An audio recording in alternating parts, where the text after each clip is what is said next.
And we should be live. All systems go.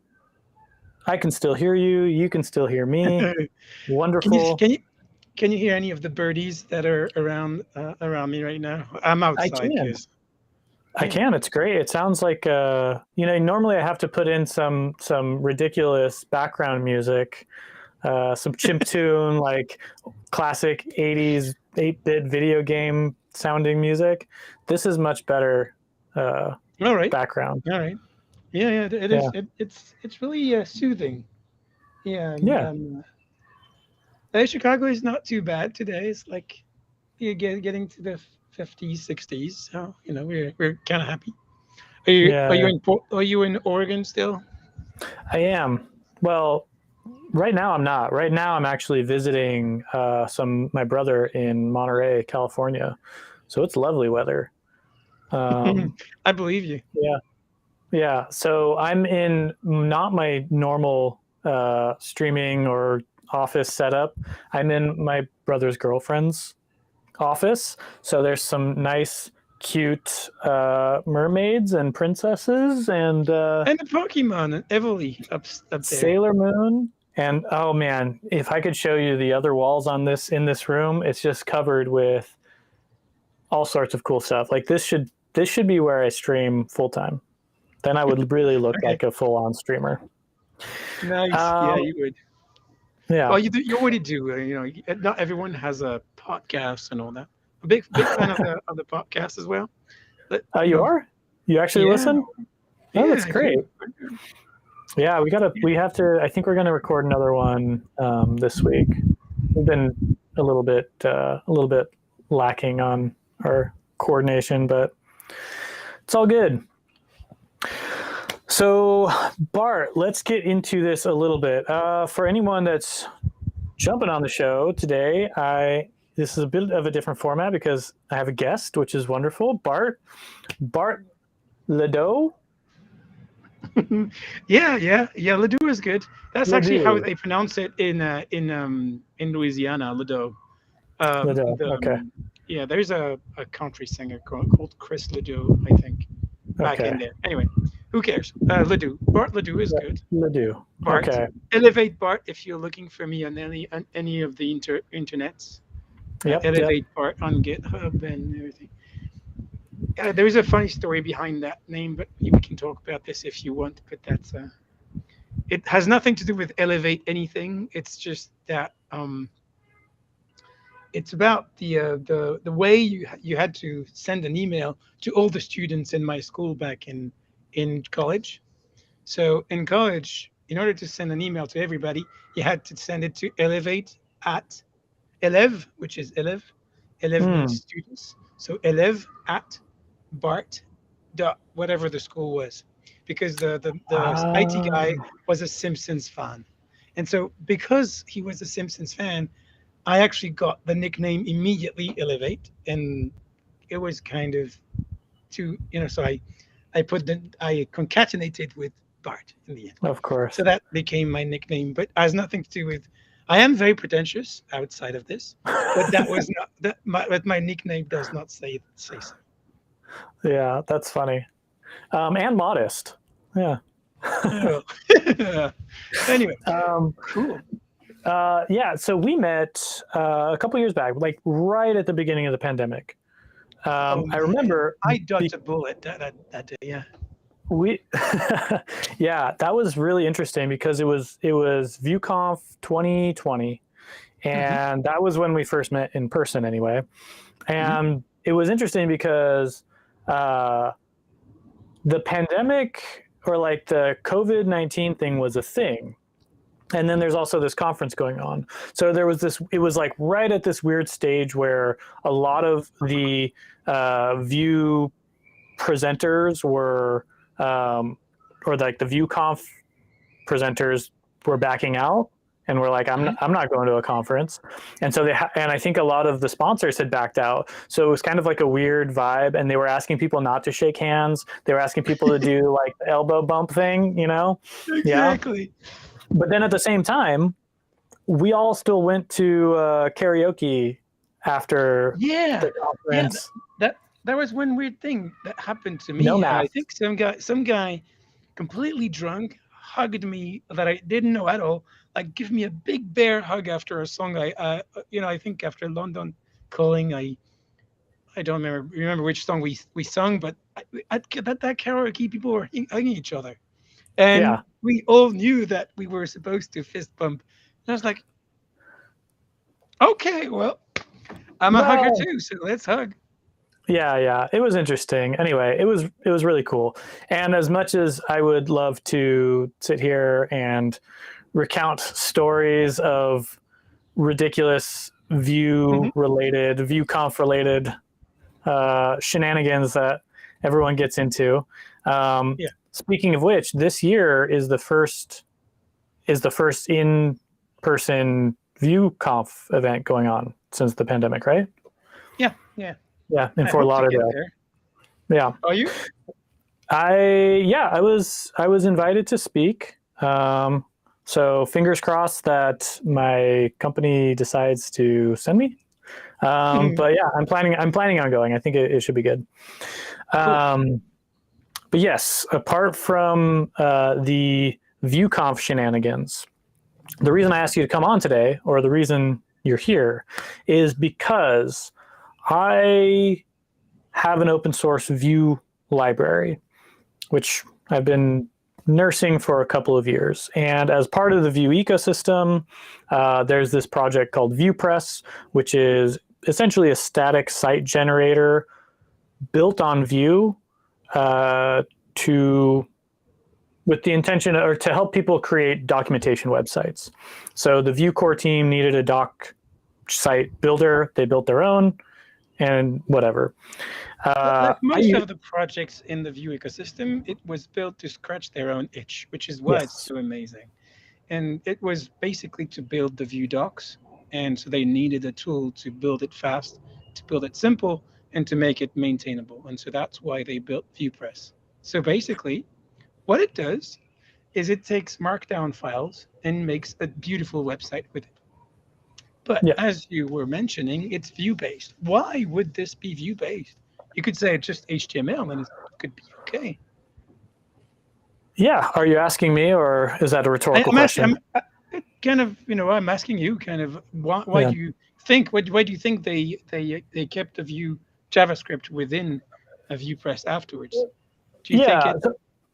So I think that there's a number of reasons, right? One is component-based architecture, which is not unique to Vue.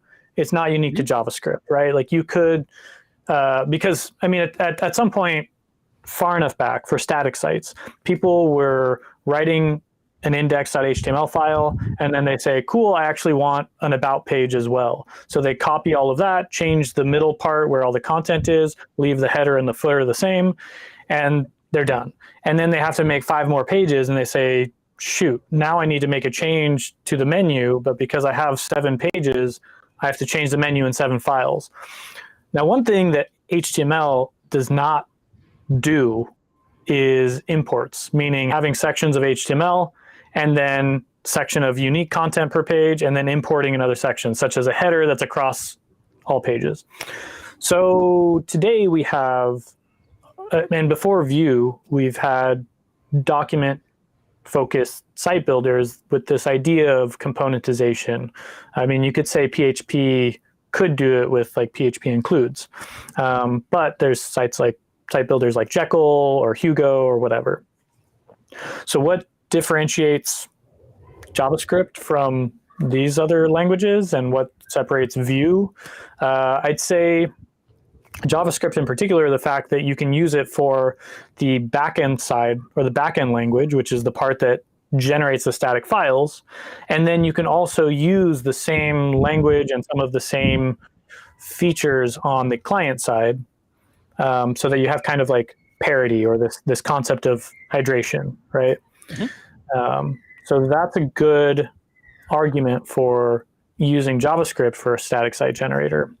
And then Vue in particular, well, because it was the Vue core team had to scratch their own itch, and because this idea of componentization or reusable components is handy, then now being able to inject components within your static HTML page. And Yeah, theoretically, exactly. within the output of a Markdown file, like a component that you inject into Markdown and have kind of like the cross between content writing and interactive or more dynamic component injection. Um, that would be my answer. Exactly. Exactly. So that's kind of where I wanted to come as well, is that because we have JS, because we have Vue in there, we can use rich components and we can actually make this static site generator generate pages that are actually a little bit dynamic. So you sprinkle a bit of dynamism on it. And so because of it, you can have all the content being there, even if people have JavaScript disabled, they see a big website that looks good and everything.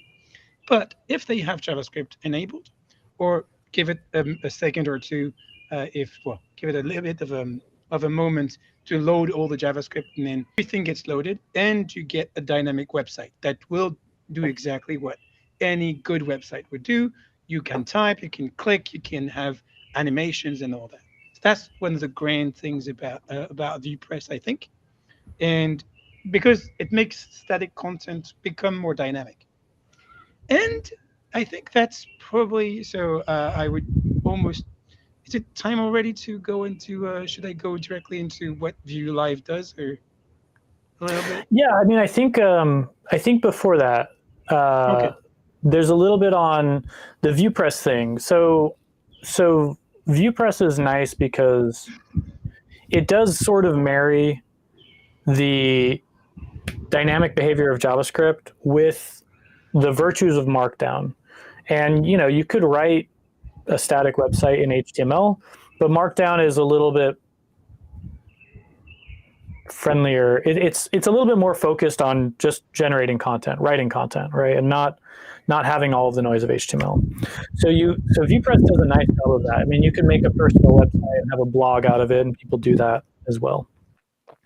And one thing that the Viewpress team decided on was to provide an entry point for further customization through a plugin system or a plugin API, right? And I think you have created a plugin and you can tell us what that plugin does. And it'd be interesting to hear a little bit about what the Viewpress team decided their plugin API might give you the ability to do. So initially, they created the plugin ecosystem for themselves. Once again, that's kind of a it's kind of a requiring theme here. They created it because they wanted to be able to use components within their page generation. So they wanted to be able to use Vue components. So they created little hooks here and there to be able to store those components, and then to be able to render them later and make sure that they have the data that they if you want to make a for instance a blog and you have all those blog posts and need to query them, be able to fill in the data beforehand and all that. So they needed to be able to figure out all those kinks just for the basically for the Vue docs. And so they created this plugin architecture, which is actually basically a bunch of function calls that are going to be called by the system, by Viewpress. So you actually provide those functions to Viewpress. You say, you tell Viewpress at this moment, execute this function that will modify this data. And now instead of using the data as it was before, you use it with the modified version.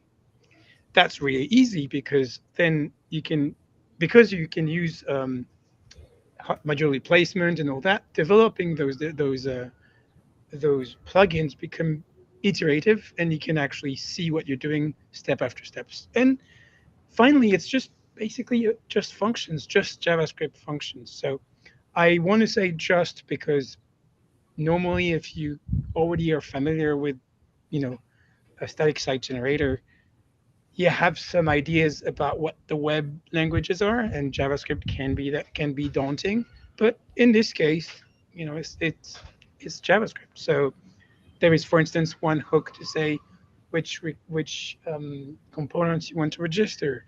There is a hook to say how you want to enrich the Markdown, how you want the Markdown to be parsed. There is another hook to what's it again? Enhance app. Anyway, there is plenty of hooks. We'll probably go into it a little bit later.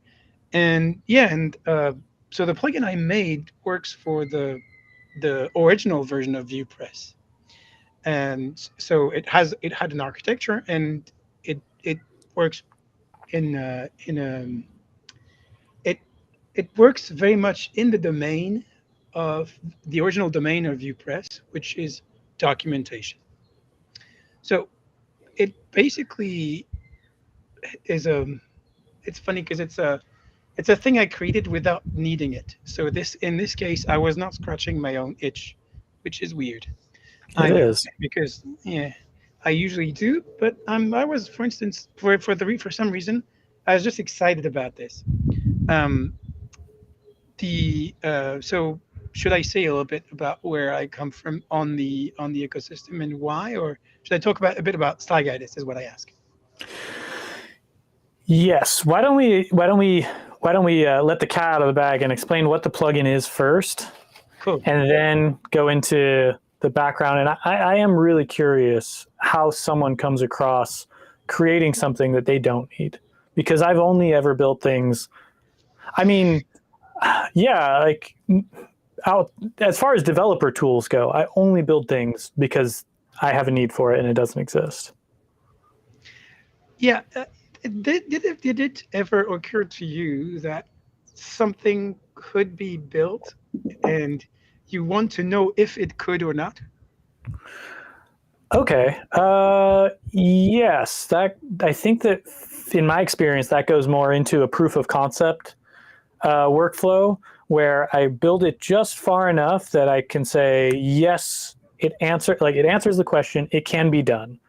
Do I need to take it further and publish it and put it on NPM for other people to use and other people to leave issues on the GitHub repo? Well, yeah, that's kind of how it happened.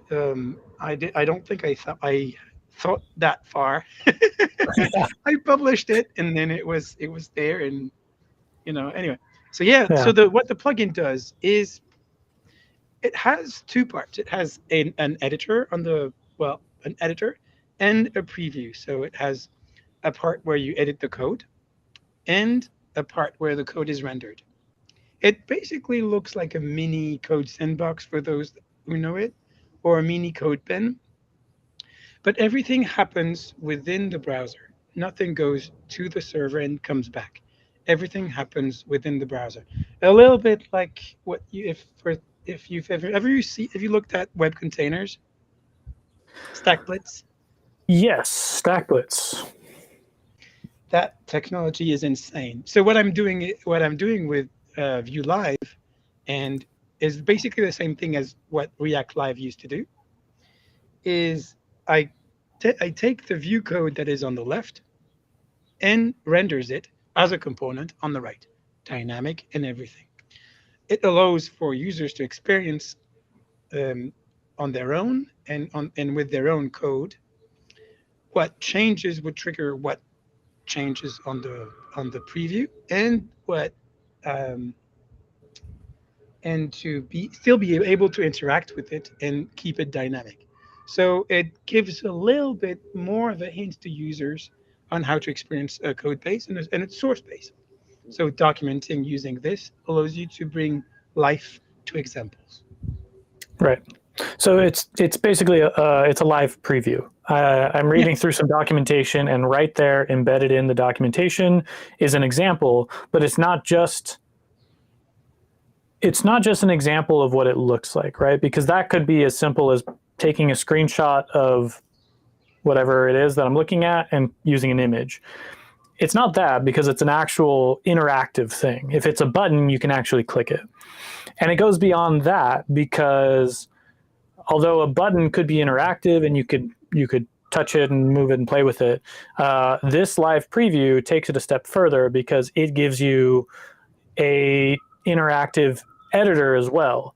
So as you're reading through the documentation, you see the implementation of the code in the editor view, and then you see the result of that code in the preview panel. And even further than that, because I see a lot of documentation sites do this, they show you the code, they show you the result. Yeah. What most don't do is make that code interactive or editable. You can go in and you can change, if the button starts by saying Austin is cool, Bart could get in and say, no, change Austin to Bart, and then the button can say Bart is cool, you know? Yeah, that's exactly the idea. If you want to see a good example of the same concept, I think a little bit richer, if you go on the Vue docs, the Vue 3 docs, there is code pens on every example. So you can actually make them live and edit them on the spot. The only difference between CodePen and Vue Live is on CodePen, it actually gets compiled on the server and then comes back. So there is this bit of a slowness, and if you have like a light connection, or if you're not super in the perfect area, it can become a little bit more clunky than what I have. But the good thing about CodePen is, contrary to what I am, there is a whole team that is working on it. So I totally understand why the team preferred to go with CodePen and Vue Live. The question came up, but they didn't want to risk it, because I'm one man and I'm not getting paid for it. Yeah.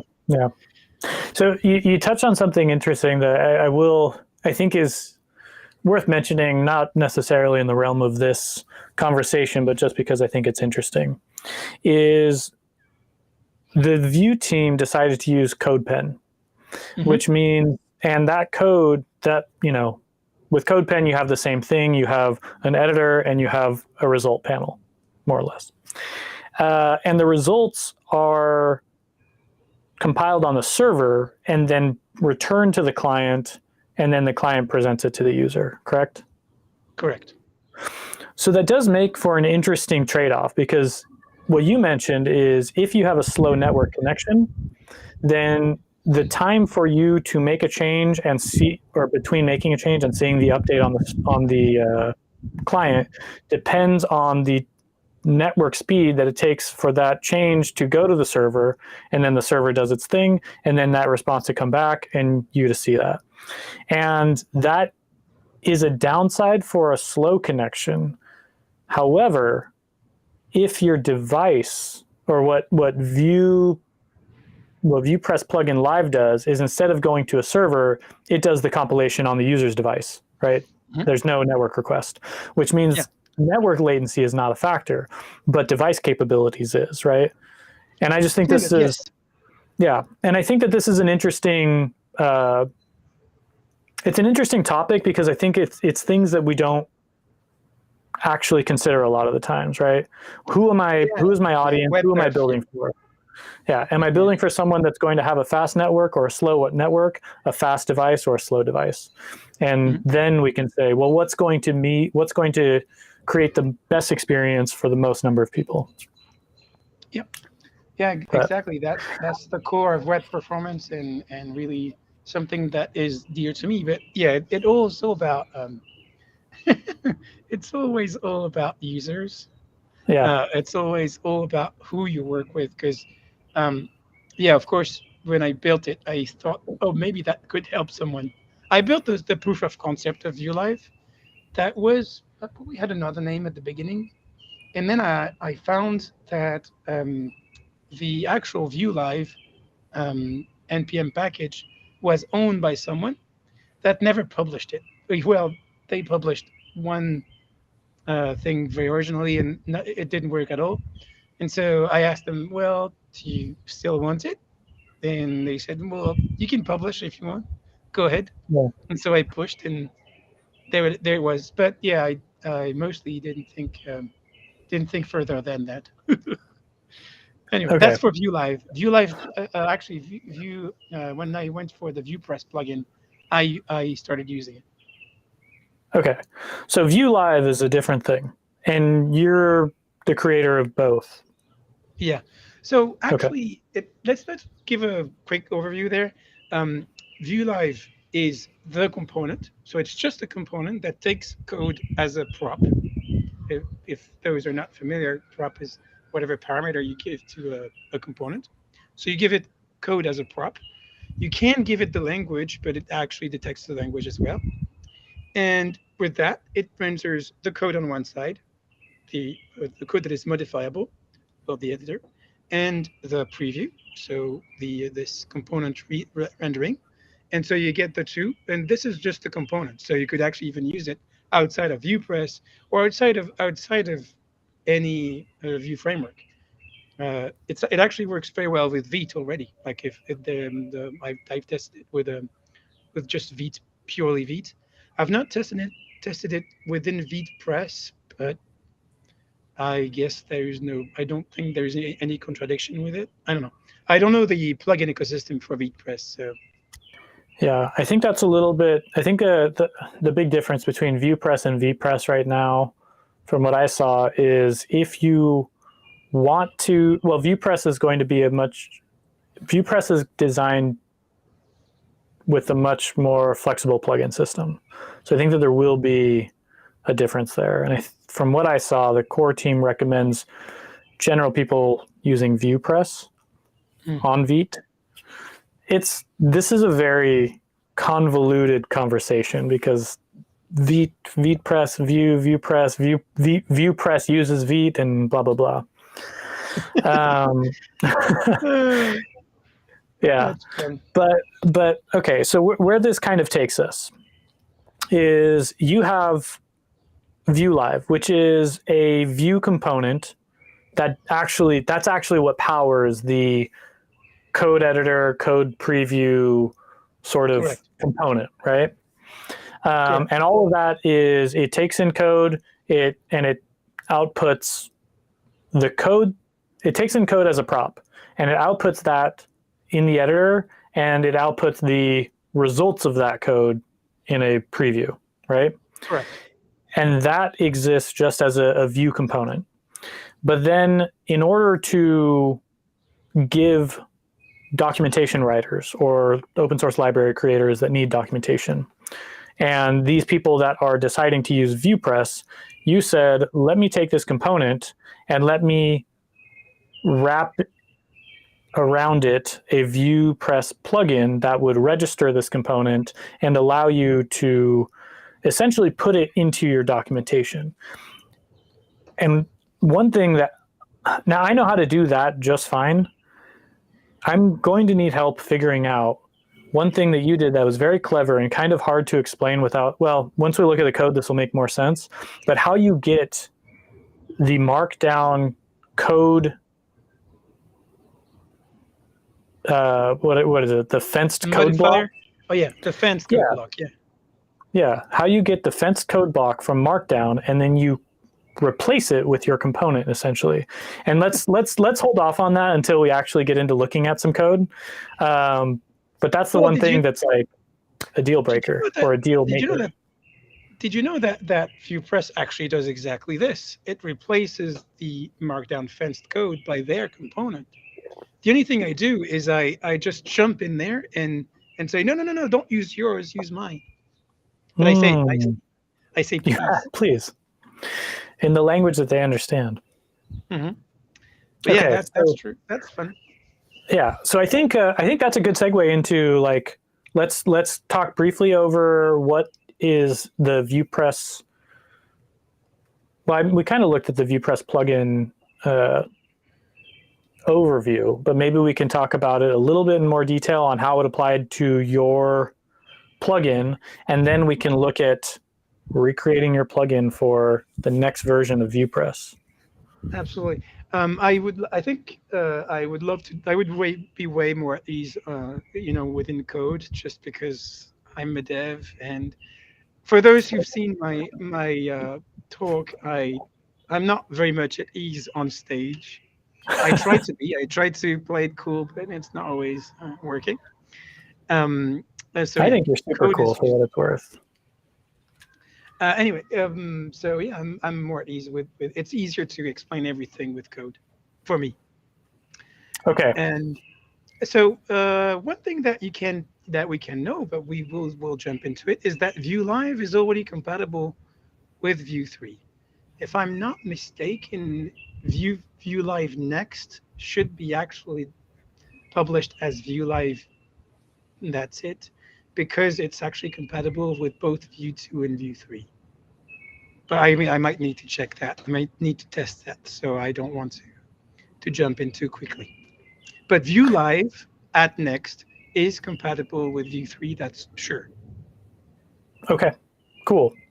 One last thing worth mentioning here is I think the place where we may see a hang-up, because what we've been talking about for the last half hour, what we're going to try and accomplish today, much to just my need, is I have been using this Viewpress tool to generate the documentation for my project. I prefer vuepress-plugin-live because it's experience as far as I'm concerned, both for enabling documentation creators to live within the standard Markdown syntax, but then also publish what I think is, at least, I don't know, it's becoming table stakes for documentation. Like you need a demo of your code to be at least interactive from a user perspective. But when you can take your interactive code example and make it editable, that's the gold standard. But where Vuepress-plugin-live makes that different than other implementations, it's not the only plugin that does that, is that it is essentially transparent as far as I don't have to inject a custom plugin into my Markdown that GitHub is not going to understand.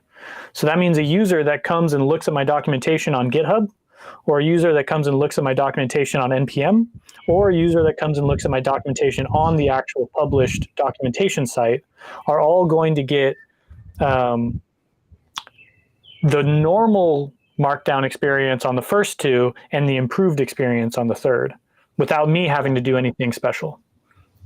So that's the big selling point between, and I debated this for a long time, especially with the creators of React like I did. To me, it's the big detractor for JSX, MDX. Do you know about MDX? Yes. It's Markdown that understands JSX, essentially, or you can embed components in Markdown. Correct. So basically, instead of writing those components within fenced code, you actually write them right in the middle of the page. And the problem with this is that when you look at that documentation on GitHub or on anywhere that is not Markdown, MDX is not understood because MDX is not rendered.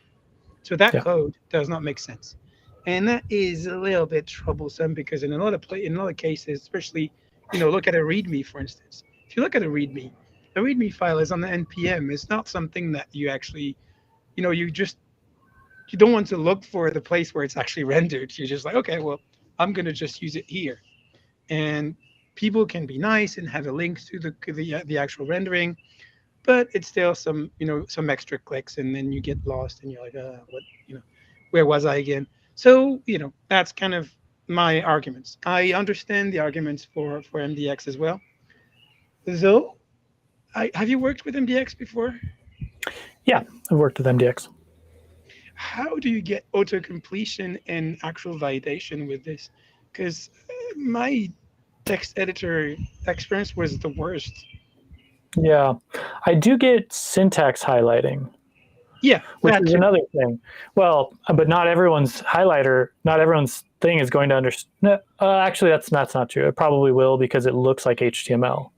So it gets syntax highlighting similar to HTML. But yeah, I don't know. You don't get the autocomplete or IntelliSense or whatever from you would working in a JSX file. Anyway, who cares? It's good. I think it's good syntactically. So it has a very, very rigorous syntax. which is MDX, I mean, Mhm. which is good, but has the downside that we just mentioned. So now Vue Live and Vue Live Viewpress plugin. Yeah. So yeah, we're going to build this because Bart generously built this thing with his own time, put it out in the world. I discovered it, and I feel like I'm the only person that sends you GitHub issues on this project anymore. But it's just brilliant. It's too good to die. And I updated my documentation stack to the latest, or I guess the next version of Viewpress, which made a transition from using Webpack for its transpilation compilation step to now using Vite, which under the hood uses Rollup. And in that whole process, they've probably made some changes. Well, definitely made some changes because vuepress-plugin-live was built on the old version of Viewpress, which was dependent on Webpack. And now we're hoping that we can migrate vuepress-plugin-live to use Viewpress or Vue Live next, which should work fine with Vite and Rollup and Vue 3.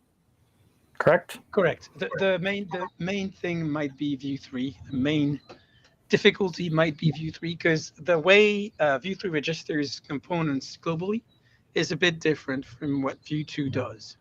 Only a little bit, though. Yeah. Only a little bit. We'll see.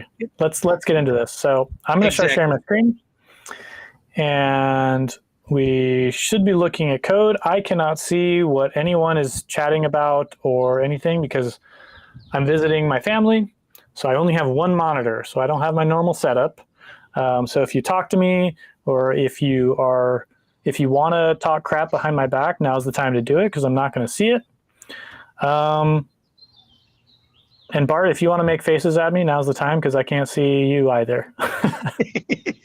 But you should be able to see my screen, yeah? I am.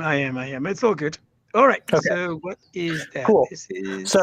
This is my code base for Vuetensils, and it's got a lot going on. There's a lot of old stuff that we don't have to worry about, but the Vuetensil source code lives in this source component, and my Viewpress instance lives in my docs folder.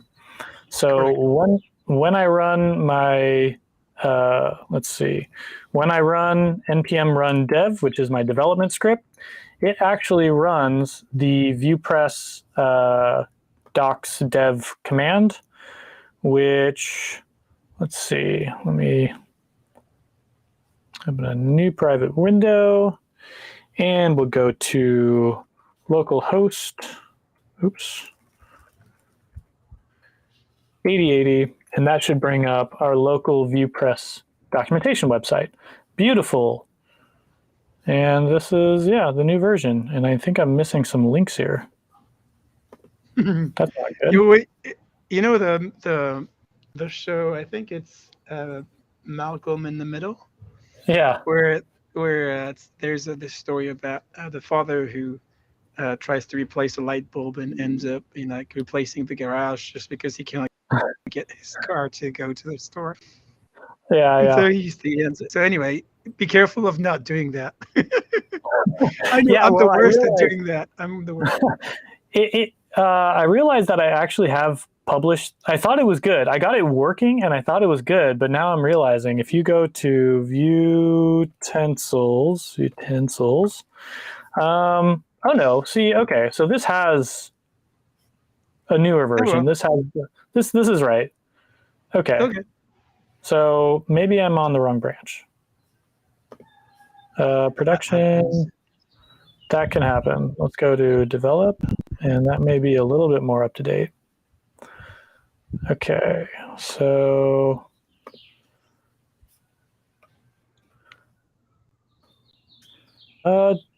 doesn't look like it. Great. So that means I probably have code in my other project on my other computer that hasn't been pushed to production, but that's fine because we don't need that to get started today. So Yeah. So, and again, this is not super interesting. I don't really want to talk about Vuetensils a whole lot. What I want to talk about is what Vuetensils is built on here.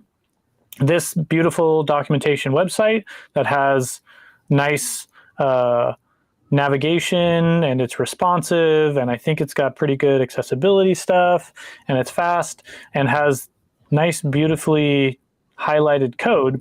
All of this comes for free because I'm using Vuetensils, or no, because I'm using Viewpress. Viewpress. And yes, and I also get to, in order to write this code example or this documentation, all I have to do is write Markdown files.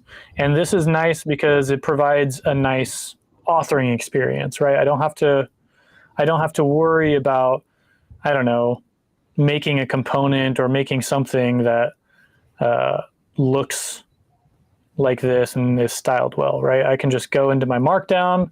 I can say, you know, this hash symbol means H1. This is a bullet. And then I've got these code fences that all I have to do for the syntax highlighting is tell it, is this going to be a CSS code block or is this JavaScript? And I get not only the syntax highlighting within my editor here, within these triple backticks, but I get the nice syntax highlighting for whoever comes to my website. So I want to make a quick remark because I learned this recently and it fascinates me. Did you know that you can put triple ticks and Markdown within an actual triple ticks block? Like if I go here and I do another ... and then ... So it's possible to do that. Just you have to make the main one, the bigger one, to have 4 ticks instead of 3. Okay, so I could do like this, and then this would represent Markdown. Like if this was JavaScript. Yeah. Well, it would if you say 4 backticks and then MD for Markdown, then you can actually have everything as Markdown and have pseudocode as Markdown. That's just it's just something I discovered recently. Anyway, fun stuff. Sorry. No, that's particularly good for if you're writing documentation, because sometimes you need examples of writing documentation or writing Markdown. Yeah. Anyway. All right. So I see that you already have a Vue live example here. Yes. So if we go, I mean, I had it was on all of these pages, but when I transitioned to the latest version of Viewpress, now I see this, right? So this styled examples section used to have an interactive demo where you could type into this little box here and you would see whatever the result is. Now what I see is an example of code and an example of some CSS, which itself is okay. And this is really the experience that people would see if they're looking on GitHub or NPM. But when someone comes to the Vuetensils documentation website, I want them to be able to type into an interactive editor and see their changes live. And that's And the interface that I need to accomplish that used to be, or is this, right? This is the goal. As a documentation editor, I want to be able to write Vue code fenced examples, but instead of outputting just static, whatever, the static code, I want it to be a live preview. A rendering of cool. And so you already know how to kind of instantiate it. So you've already set up your Viewpress config in here, right? If you go inside of this and you have the config.js, all right. So we already have all the configuration here for Viewpress. So all the plugins that you already are using are set up in here. Well, Google Analytics is off, I see. Yes, technically it is off. And I wonder if this is all I need to do to fix it. I doubt it. I'm pretty sure I turned that off because it wasn't working. So yeah, here it's broken my website. Everything. Yeah. Doesn't look like anything's broken on the client side. So it looks like, It okay, finished the build recording, so you might retry it, but it might not work more. Yeah, so something is broken. I mean, everything is broken, and I don't know why. So let's say for the time being, right? Why don't we walk through creating just, this is essentially a component, right? Vue Live is a component. Correct. Right? So, So there is why don't actually we, there is two parts to the plugin, and those are super simple. One is let's register the plugin to be used globally, and the other one is let's parse the Markdown to make it a Vue Live. Okay. Did you say let's register the plugin or let's register the component? The component, the Vue Live component. My bad. Okay. That's the Vue Live component globally, and then yeah. So we're gonna npm install Vue Live at next, right? Correct. Okay. And we might even be able to use it directly. So that's actually a good question. I don't remember how they register components globally for Viewpress, and that's a good question. Yeah, and that's okay because we can actually look it up. I think this is version 1. I want version 2, right? That's the next one. Cool. And we want to look for plugins. Or I guess we want to start with just components. Correct. That's just what you configuration. It's not that. Page, Markdown, assets. I can do a search for enhance, right? That ought to bring something up. Or I guess I could search for components. Register Vue components. There you go. Yeah, that's the one. Okay. Cookbook. Cool. Okay, right, so you have to, it's almost a plugin already, right? Because if you do enhance, it's almost a plugin, right? Oh, that's how they used to do it. Yeah, you had to use the plugin register components globally, and then it would actually do it. So yeah, so that's how we're going to be doing it first. We're going to be doing app.component Vue Live, and then we're going to use the component literally as it is and see if it works. Yes, exactly. Okay, so we'll start with this. And this goes inside of client enhance app? Okay. Oh, there we go. There is already components. We could almost add it, but yeah, I guess, yep, I pretty much already have some components defined. So it's going to pretty much be, okay, cool. So we just have to do the same thing and bring in. Do you have to do it in the same file?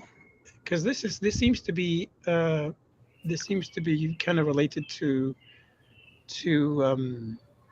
utensils, and would be okay. Like if we had it like as a separate file, this would allow us to actually just copy paste it in there. Yeah, let me see. Go in your config file. Go in your config file and look for the name of this file. Client app. Yeah, I don't have it in here. So client app enhance, but then there's also client app enhance files, which is client files hooks. Okay. So yeah, it looks like you can tell it to accept multiple files. Correct. Although this is the plugin API. Yeah. Can you show me how? Is it possible for me to see if? Are you sure that? Are you absolutely sure that this other file is used? The one that we have today, or if you go to your code, if you go back to your code, because I've not seen any of your components being rendered yet. So that's why I'm a bit. So client app enhance.js. Yeah. Where So is that used? that file is not referenced anywhere. I think that is a file that Viewpress searches for automatically. Okay. Okay. And just to verify that, I do have these components registered. Basically, all of the components in this library are registered to work on the front end. But because I don't use them in my Markdown directly, they won't actually be showed. Right? They're registered so that they will appear on the app when Viewpress Live or when Vue Live shows them. So if I copy this example, I believe, and put it render. here, it should render. So if we go back to here, we can see, okay, we did get a new version. There it is. So there's my component. Wonderful. So it is used. Okay. Yeah. Okay, so that's being rendered and registered just fine, which means, So we can just, we know client app enhance is working. So we could simply do add the Vue Live here and just like load the Vue Live here and add it to the components that are already registered. Okay, so quick question is the default export of Vue? No. So Vue Live. I'm stupid. The default is actually this is something I plan on removing, on fixing before I publish the next version as normal. It's actually Vue Live. It's a named export. Vue Live as a named export. Okay. So if I do a named export, it's going to tell me Vue Live. Cool. And it looks like, what else do I have? The editor and the preview. That's cool. Yeah, you can split it. If you want, you can have the editor in one place and the preview in another place. If you want to have like some special layout with a middle arrow or whatever you want to show. Anyway, that's in the... So then here I should just register the component, right? Yep. So that's actually the funny thing is you could, I've never tried this, but you could install it. You could do app.use Vue Live with the default thing, but I think this is safer because I've never tried the other one with yeah, that's a weird thing. Sort of how we're doing the utensils. Yeah. Cool. Vue Live, and then Vue Live. Right. So Vue Live and then Vue Live. Yep. So that's the name that we're going to give the component, and this is the actual component configuration. Correct.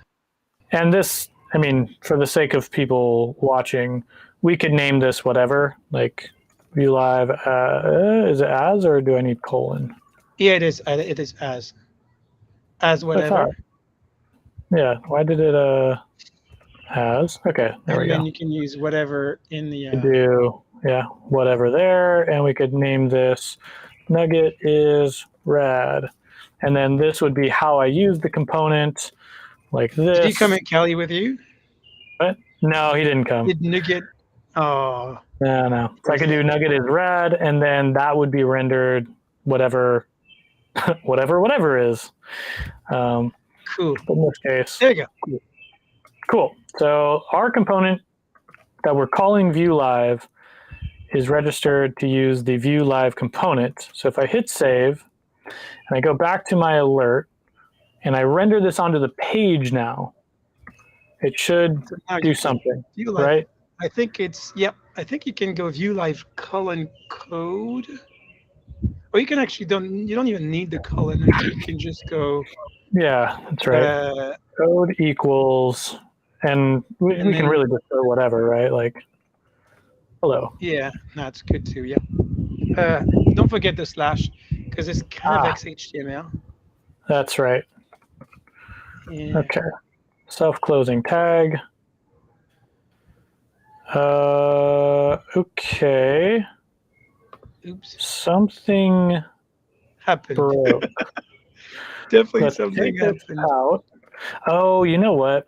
I think I know what it is. I think there's something weird about Markdown and self-closing tags that you may actually need Oh, the view, yeah. that. That is very possible. Nope. Let's see. Does this tell us any? Yeah, this looks like it has an error. So it looks like it. Can you scroll back up a little bit? Because it feels like the arrow is pointing up. Yes. Oh, why is this black? What is this black thing? Element is missing end tag. Okay, so that was the initial issue. Okay, so it looks like it's actually rendering. This is Vue live code here, right? Because here we have the line numbers. Yeah.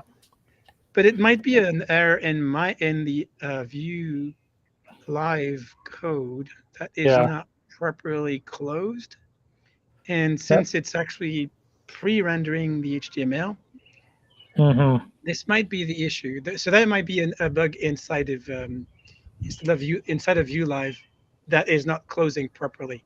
So the closing might not be your fault. It might be the Vue live fault. Okay. So let's see. If there's an image or if there's anything that doesn't, that's true. No, yeah, if you can place it back, or could we create an almost empty project with it? I don't know. I feel no, that's okay. I guess I feel like we're tackling the most complicated case from the get-go. But anyway, yeah, go ahead. Okay.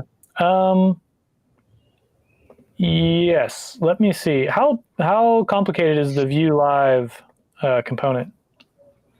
Not maybe at all. what I can do. Okay. Because maybe what I can do is editor preview view live.view. This is going to take more than I can probably do locally. Right. So if there's any issue with what we expect, it should be inside of the HTML, inside of the template itself. And it will be either in the editor or in the rendering. Yeah.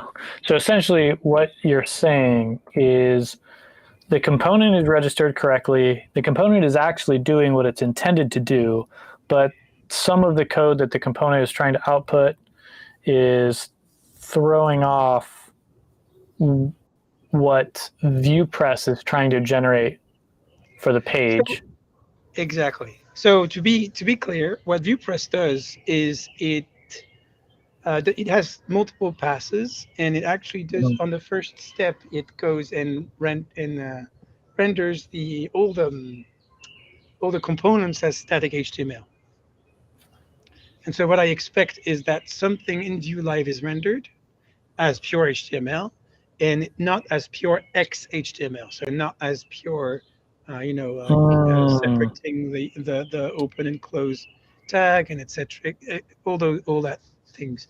And so I'm guessing that might be the problem that we saw in the console, but we can we can check that again. Can you try it again? Like code, give it a go. Like make it a B/B or something, or even like an HR. HR is good.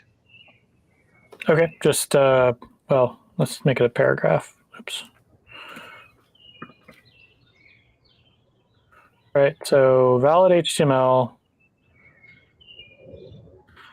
So sometimes the hot module reloading doesn't quite work. Well, especially when we break everything. Yeah. Well, see, okay, so this is the weird thing is now we're getting some. Okay. Oh, that's the cache now, isn't it? Try to go back home. Yeah. Great. So this is working, which means all of the efforts that we'd made before may have been working, but may have been false negatives. So let's put in hello, right? Anti check. Hello is printing. Hi. All right.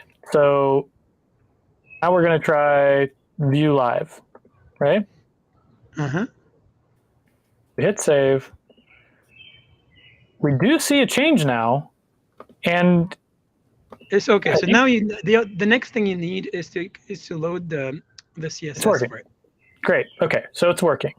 And so yeah, yes. so that's one of the changes that I did between version 1 and 2, between the version that you have and version next, is that you need absolutely to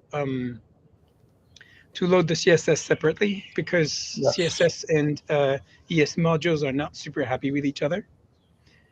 Yes. For some reason I ignore. And so this documentation is only valid for Vue 2, I think. And Okay. so you just need to probably check the example. So if you switch branch, Is it not this right yeah, here? that's the one. Yeah, that's exactly the one. Yeah. Okay, cool. So because this is basically an example of using the component locally. Because we're doing this sort of locally, sort of globally, we'll import that in the same place that we import the library itself. Sounds great. Hit save, come back here. Now we should have generated new CSS, and sure enough, here is our editor. Here's our results. Already we're getting some progress, right? This is great. Yeah, so hello is not defined. It's probably because the left part is supposed to be JavaScript. Yeah, so because you don't. So if you tell it it's HTML, yeah, that would be, yeah, that would work. Well, yeah, but that won't render up much. But yeah. Yeah, I guess so. What I would do is I would use colon before code, just because it's a Vue component. Yep. And then inside of here, I would actually use the backticks and fence the code in backticks, so that you can have like returns and all that in there. Mm-hmm. So I would say, for instance, well, just let's make an H1 in there. Like, H2. Okay, so hello, that's good too. okay. So for now, and I have not removed it yet. The way well, there you go. Brilliant. It's not So rendering. why is it not rendering? Probably because it's actually rendering in white. Yeah, that's probably it. No, it's not. No error. The error thrown. Let me reload just in case. Yeah, no, I think that what you want, so it's getting there, but I think what you want is probably, so it might be a bug on my end. It might still be a bug on my end. So let's see. Okay, so add the line before, say let 33, and then you do return or \n if you prefer. Let's a equals 33. I don't know. Oh no, nope. Give me one moment. My battery is dying. I got the cable right here. There we go. Oh, the beauty of working in someone else's space.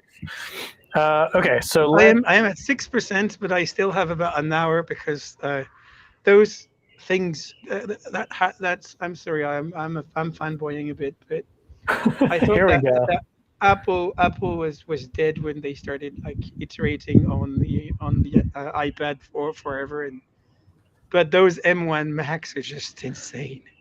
Yeah, is that what you're on right now? Yeah, this is just weird.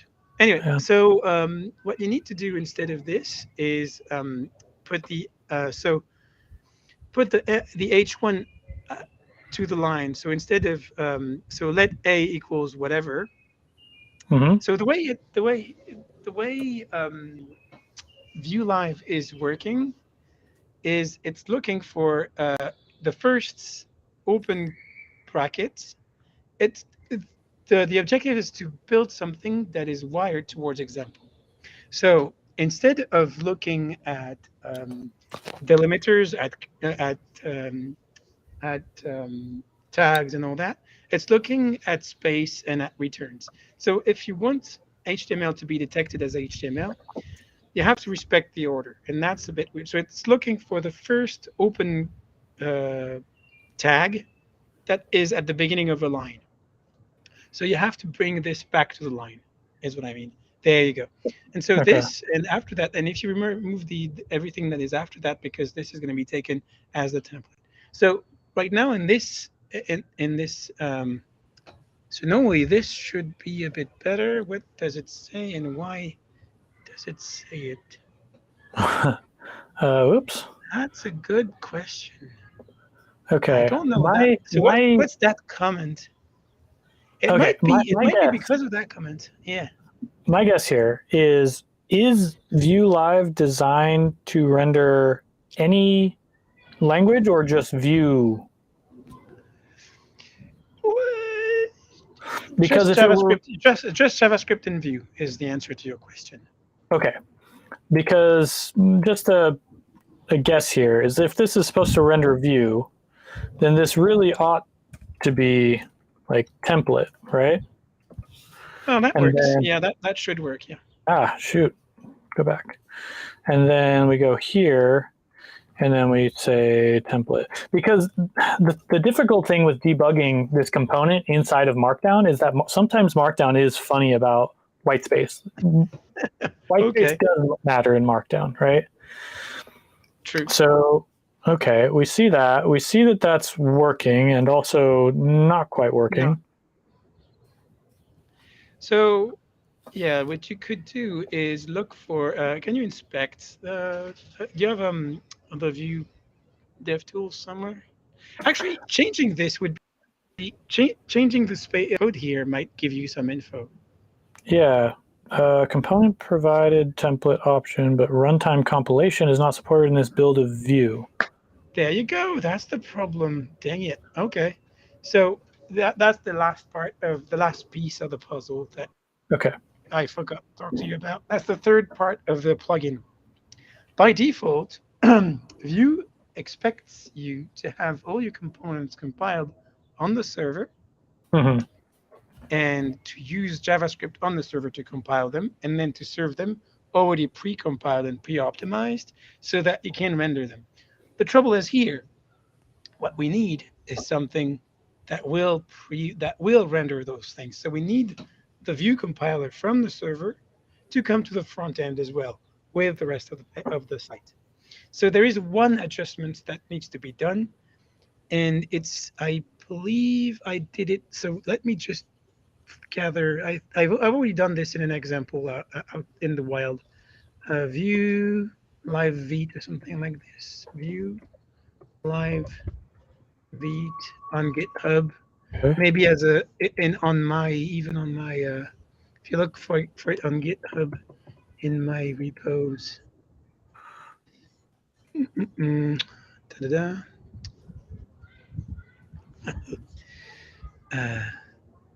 So if I look for, Is it not Vite Live?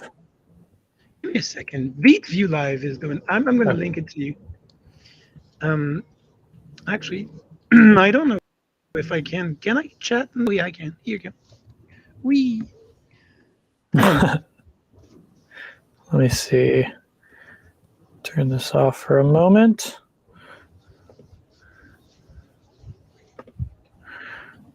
Copy that. Okay. Okay. And so you'll see inside of here, inside of the Vite config, there is one thing that is rigorously super important, is that alias. Only line 12. The rest I don't care about. The rest you already have. But on line 12, you need that alias. And I don't know how to set up aliases in specifically for Viewpress. Okay, so oops. The rest is already there. Oh, you don't know how to set up aliases for Viewpress. Well, specifically for Viewpress, but maybe that's enough. Gotcha. I don't know. Gotcha. Yeah. Okay. Yes. The rest you already have. The rest you already have. The rest is already there. This alias is not really necessary here. Yes, of course. I don't know if the resolve. Well, I guess the resolve is going to be there, but let's. Yeah. Sure, because that was a Vite project that you were working with. This should be a Vite project as well. I'll put it there because it seems pretty significant. And then we'll hit save. And code editor is going to change everything, but it looks like it's fine. I think I need to stop this and restart because we have a change to our Vite configuration. Sounds good. And fingers crossed, we reload the page. And it looks like it's coming in. We're still getting the error, and we're still not seeing it. So there's two things that could have happened. One, I think two things I can is that this is not the aliases that are taken by Viewpress. And the other thing is simply that cache has not been cleared. Okay. Do you know how to clear the cache? No. I know the problem. One, this is not the. What did I do? You forgot to remove line 7. Yeah, but I'm trying. No, it was this laptop has the function and the control keyboard key position switched. It's just so the worst. Yeah, I don't know what they're thinking. But the problem is, I think there's a function usually on those laptops to switch them back over, to just like have them reversed, and then the function becomes control and control becomes function. Whoever comes in and has the control function and it's like bang. Anyway, yeah. I don't know. Funny scenes. Yeah. So the issue here then is that this Vite config is the configuration for Vuetensils. Not necessarily the configuration for Viewpress. So I would definitely look at the documentation for. Yeah, so I'm just going to put this here so I have it somewhere. And then we'll go to Viewpress and search for Vite options. That's going to be it. See also Vite config. Okay. Yeah, so it's just Vite options as the it's just the, so you have to pass Vite options and then boom. Inside of config here, right? Yeah. Boom. I like to say boom. Boom, I could tell. So let's see where after I think before all this setup. No, after all the setup. So after that stuff, before plugins. Vite options are going to be essentially this thing.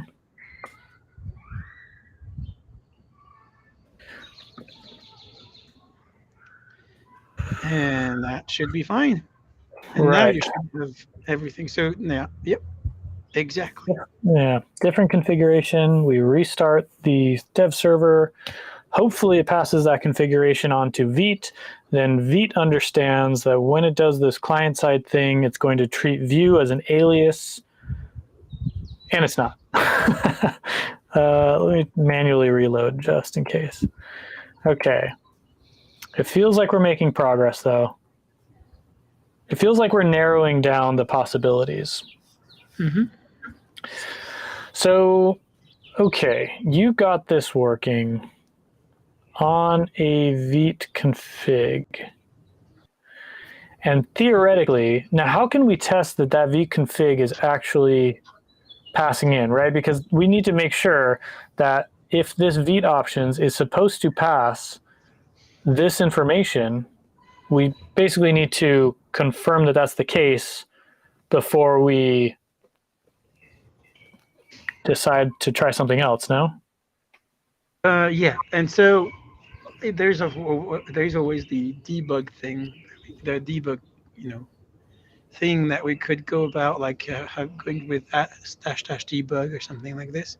In I'm a bit concerned by this Vite config thing. It feels that Like it it's could not put in be. the right place. It could be an under, like a sub option or something like this. So let me see. So this is for the Viewpress bundler v next, which because we're using Viewpress next, we should be using this bundler. Let me see if I can find anything else that mentions Vite. Bundler reference.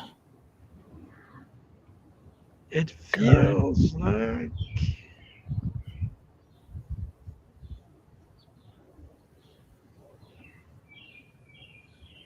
yeah, that's the thing. Like you're using a default plugin, so does this mean that you could use something else?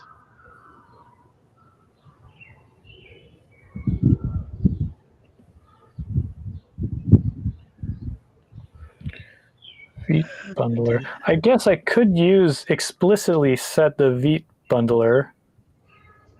That's what I was thinking, but that's kind of dangerous, right? It is, but also using a a package or project before it's really been officially released is kind of dangerous. Danger's my middle name, fast maybe. aliases. Yep. All right, so I think I found it. Yeah. I think that it's actually more simple than you thought. Look for alias inside of the documentation. Okay.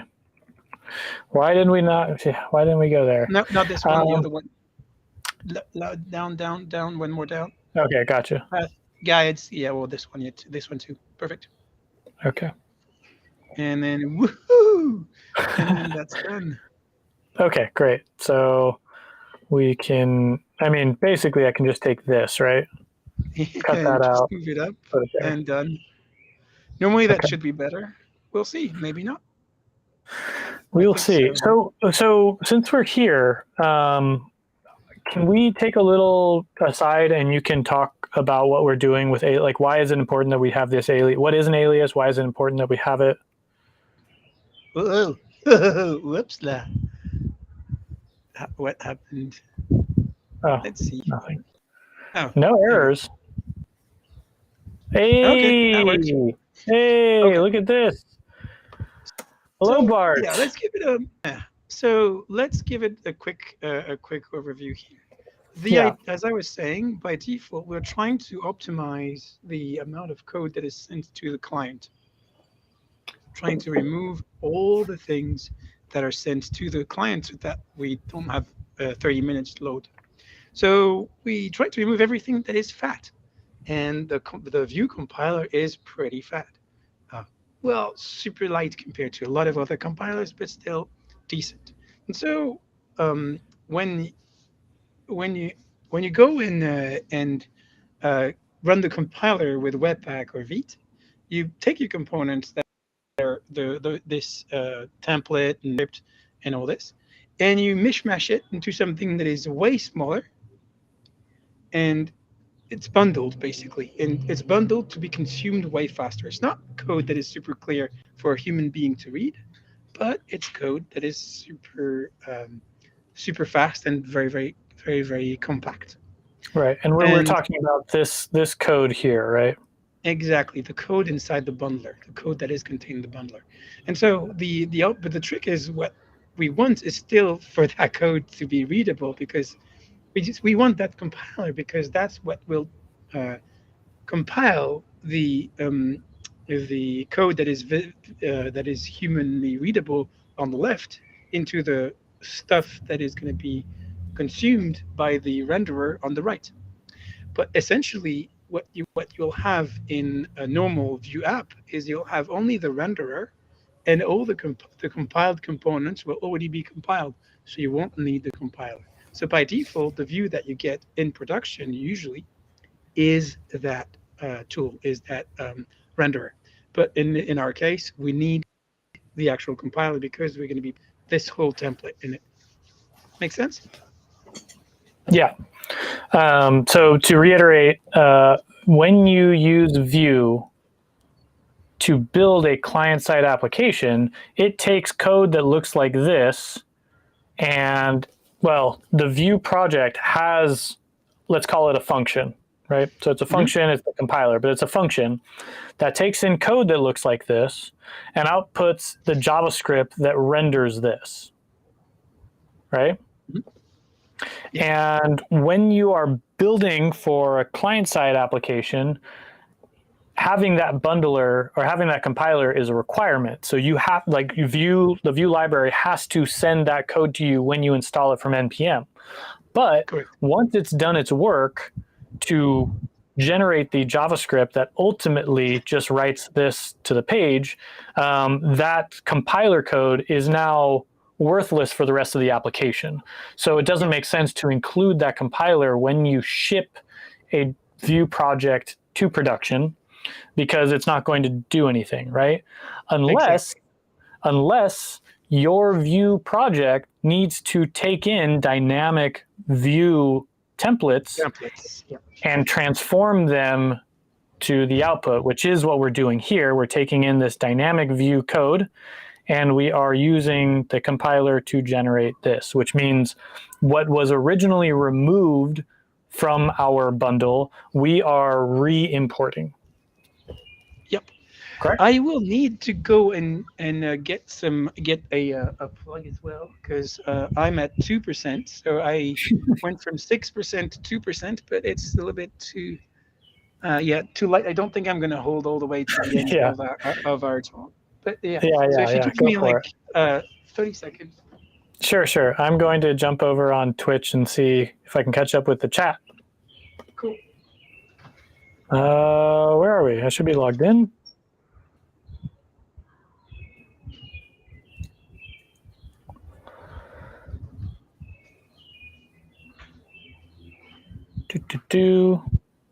Where? Oh, it looks like I'm watching myself with a little finger, but I don't see, where's my chat? There's my chat.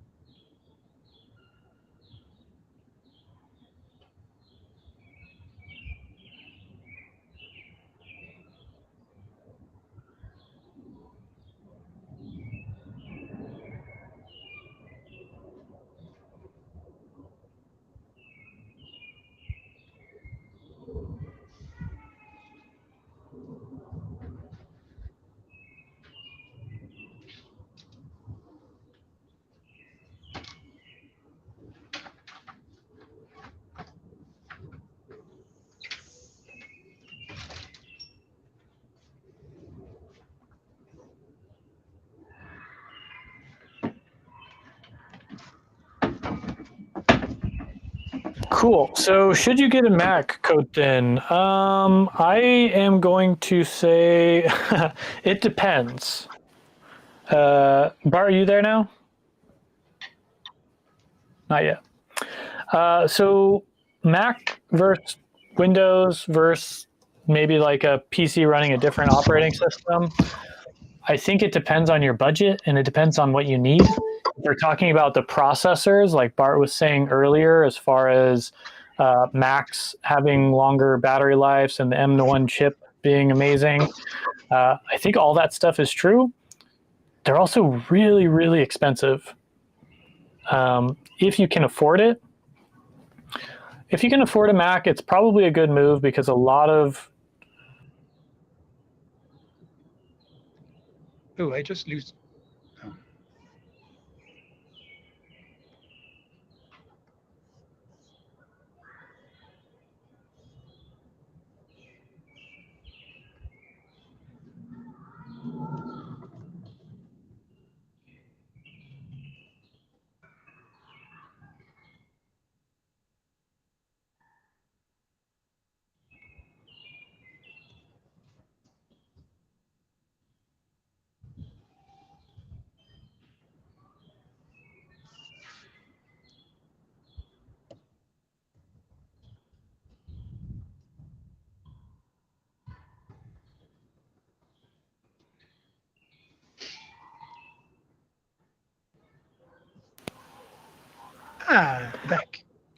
Back. Okay. Let's see. Unfortunately, I didn't have my camera, or I had my camera plugged in, but it wasn't actually plugged in. So we'll see. And hopefully I can get this, got enough juice now to finish up. But we had a question, would you recommend a Mac? I don't use a Mac because I think I can get a lot of the same specs for much cheaper. But that said, if you get a Mac, they're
hello?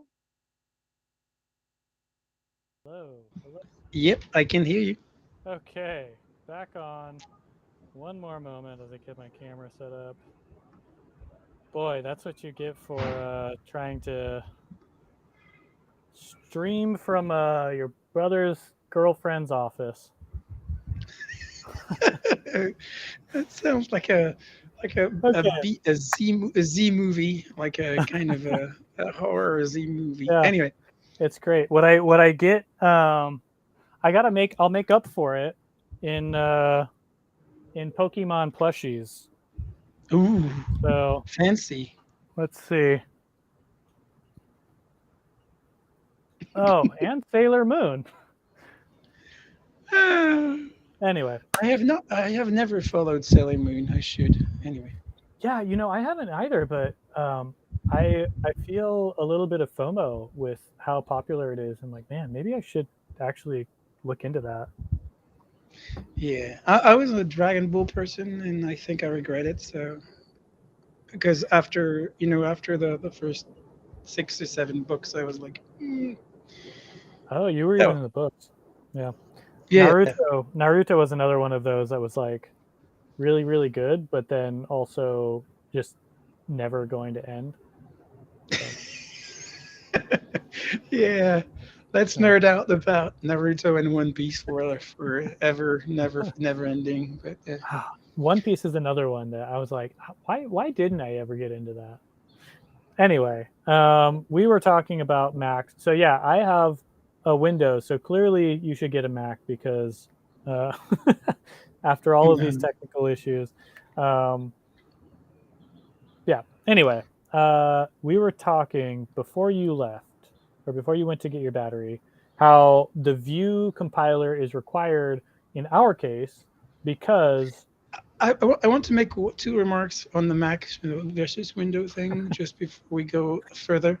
yeah. First remark is about the price. You said that it was more expensive for a decent spec, and I want to point out the MacBook Air M1, the ones from last year, Mhm. because in terms of specs, it is about the same. Well, it's insane in terms of performance for a spec that is about equivalent. But the thing that is very, very much not cool about Macs is if you want to play anything, any game ever, Mm, they look like squat. They don't do it. yeah. It's mean. Don't do this to yourself. That's not something that you want to do. Even the games that say they are compatible, they're half compatible. It's just not Yeah. working. So if you want to play games or be able to stream something a little bit less than front end code, Macs are not really the bomb. But really, for if you're working and the idea is this is a tool for work, and it's something that you use every day for recording videos and doing all that. That really shines. That makes shines. So those are the 2 things. It's not that expensive if you go for the MacBook Airs of last year. They are about, well, for Mac, the entry point I think is $900 or something like that. So it's Okay. still a good price tag, but if you compare it to a spec about the same as a MacBook Air, this size, you get very, very, very normal entry point spec for a PC of the same kind. I know Yeah. because I got a PC of the same kind at the same time. Nice. Yeah, the M1 chips definitely, I think, were game changers. Although I think that the new Intel and the new, what is the other one? AMD. AMD. Yeah, I think those are both. They are releasing mobile chips this year that are supposed to be even faster at different Okay. things. I don't know, but I'm happy to to see them work. yeah, me too. I mean, at some point, speed is like no longer. It follows the law of diminishing returns, right? Like Yeah. I think I think the biggest gains you have from the M1 chips are going to be people that are doing video or audio processing because that actually can take something from hours down to minutes. It's not really going to make web development faster, in my opinion. It might make your tests run faster. If you have thousands of tests, then maybe you'll see something change from 20 minutes to 2 minutes, or maybe even seconds. But in the grand scheme, I think that those sorts of activities happen so infrequently at myself as a web developer that the opportunity I have to gain back time because my processor is faster is almost not much. Yeah. I understand that. Yeah. Yeah, But I'm more of yeah. So the only moment I really gain time is at compilation, because compile time is processing time, and especially when you have something that is well put together, like Vite, it really shines because you actually go from a compile time on the Intel machine that I have, from the same Mac, same kind of spec, like kind of super high, and it goes from, I think, 2 minutes or 2.5 minutes to about 16 seconds, yeah. just for the same compilation. But that's for compilation. That's for the initial, and then after that, it's all like, it's milliseconds all the time. So, and both on both sides. Yeah, I don't know. I will say for the games it's fun. I'm not much of a gamer. I don't have any console, PlayStation, Xbox, or whatever. But that makes it really nice when I have a Windows PC that when a game comes out that's I actually want to play, like Elden Ring, I can just, I don't need a console. I can just throw it on Steam or whatever. Anyway, we we're running up on what we were on time. I don't know what your schedule looks like. I have about I'm cool. I'm cool. I'm cool. And the little one is still sleeping, so I'm all good. okay. Well, let's try and get this sorted so that I can have my Your Vue plugin. plugin that I want, and you can have you know me off your back about uh, getting this thing into Working. Viewpress next. Yeah. Yeah. So cool. We have something super cool at this point. Like I cannot understate this, or I cannot stress this enough, is that it is so cool. This is what you need in your technical documentation is live updates.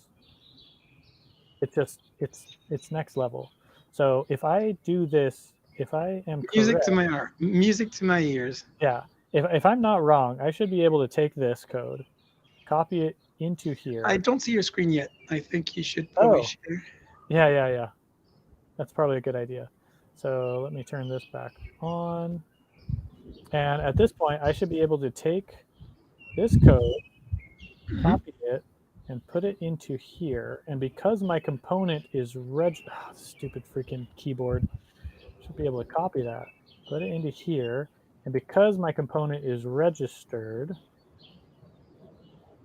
we'll get a white space error, which looks like a compilation error from Yeah, Vue. that's so. Actually, if you can, yeah, you could probably replace the returns by backslash n's. But if you really want to, or you can remove them. Just remove them. Ah, Just the remove the returns. Gotcha, Yeah, no, I know it sucks, but gotcha. Okay, so boop, boop, boop, boop. Right, and that won't be an issue. That gonna work? That's still kind of an issue. That might be a white space issue. no, I don't think that. Yeah, we can do. You can do that too. Okay, Now let's see if this, but this might not render because now it's actually it's borked. it is It's the borked. Just yeah, just stop it and yeah, yeah, perfect. okay. We'll do that. Yeah, that's one weird thing is when you run into some of these issues, you basically have to start over from scratch. So reset. We'll go back.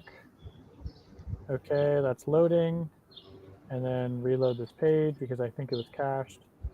White space was expected. Why was it? Interesting.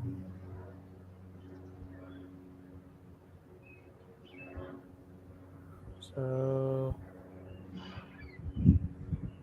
it's saying there was I know. Or mm, it, do you think it could be because we Oh have yeah, you're absolutely right. This is the backslash issue. Yeah, you're right. Use Yeah. Okay. So I understand what happened. Oops. Oh crap. I'm bad. Yeah, I'm tired. I guess. I think that should work. Should it? Or do you have to go and maybe you have to go and encode this? I don't see the error now. So let's go to our page. Oh no, there it is. There you go. All right, so you have to find a way to encode this. So it's Right. end It's the double quote QOT thing. something. Yeah. So Double it's quote, you're right. ampersand. Double quote, comma, Is it a double quote? double quote, semicolon. I think Q, it's let me just, VLQUOT. yeah, let me just get that from the ampersand Single quote should work. double quote. Okay, for anyone wondering what we're doing, this is the HTML encoding entity for a quotation mark. Yeah, and yeah, and we were trying to not have it. Yeah, now it's parked. We're trying to not to avoid using the quote double quotes to say quote. That's all right. Once again, little. Oh, wait, but this is old code now. This is no longer what's actually there, right? Yeah, maybe there is a. Can you try and Oh no, hard no, refresh? Is there? I hadn't saved it, or it wasn't. Okay. What do you think, Bart? Good. Is it gonna work? Looking good. There we go. All Okay, right. All right. All right. great.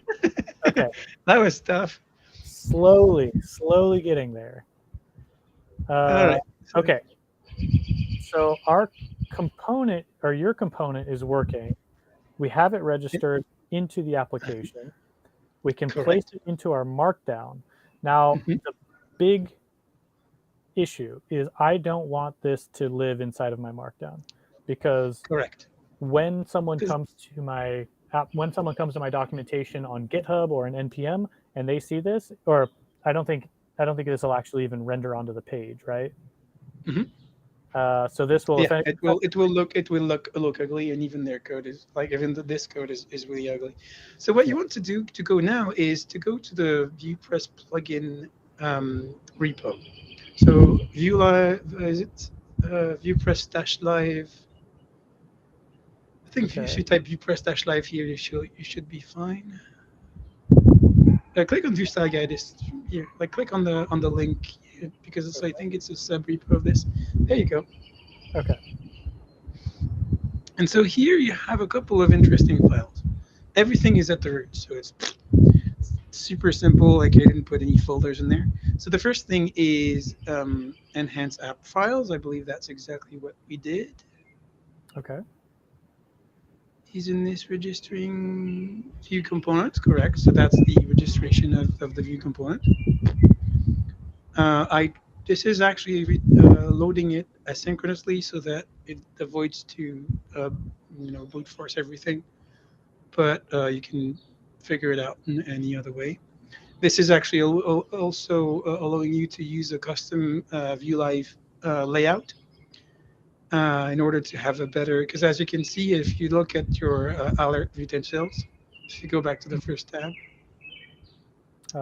Yes. of your browser, as you can see here, the editor is a bit weird and is a bit too low. It doesn't take the whole space. It's not padded enough. It doesn't have line numbers and all that. So it really is odd. So in order to make this smooth and nice, we want to use what we call a layout, which is going to be like the two set Hmm. together, maybe even having them on mobile be one above the other instead of side by side. So that's what's going to be used for the layout here. So you'll have the view live, and so in here we're going to be using this view component as the view live path with view live with layout as the view live registered thing. So that's exactly what we've done so far. Registering view live, even with a little bit of sugar on it, as the actual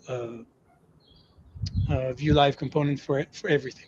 Now there is another file that is interesting. I believe it's the Remark Markdown plugin. Yes. So that Markdown plugin is just going to add view live to the thing. So what does it do? So the first interesting line is the line 7. So Markdown does renderer.rules.fence. So what's that? What's this thing is? It's actually the rule that is going to parse all the fenced code. So that fenced code is those 3 backticks plus the code flag and everything that is in it, and then all the way to the next 3 backticks. And so it actually takes every single rule, and so that's just a function that is going to be applied on that thing, on that piece of code, to transform it into HTML that is going to be read properly. So it's going to be rendered into HTML, but the good news about HTML is it's compatible with Vue. And so it's going to be using Vue to render it. And since we've actually registered, or we expect to have registered, if we can actually render that code into a Vue Live. So the first thing we do is we get all the args, so tokens, IDX, that's, I don't, yeah, probably those are the arguments that are passed to it. So one of them will be the language, the first one. Yeah. And then after that, there might be a live thing or a token, special token that is going to be added. And so if we, in this case, if it does not end with live, which we just simply use the default fence. So as you can see, the function on line 18 comes from what I picked up initially. So if you scroll back up on line 6, I just saved the old rule for use later. So in order to avoid overriding it completely, I just have this backup plan. But if it ends with live, or if it ends with live something, sometimes I need for it to be JSX for the in-house, for the well, that's a bit weird. We'll go into the correction of line 16 a bit later. But then we get the script, so I think that's pretty easy. We get the script from the code, and so the actual code comes from token.content. So it so if you see here, this token.content is basically the code that is within the two fences. Mm-hmm. And what we want is to have the source code for the actual the script code for the actual code.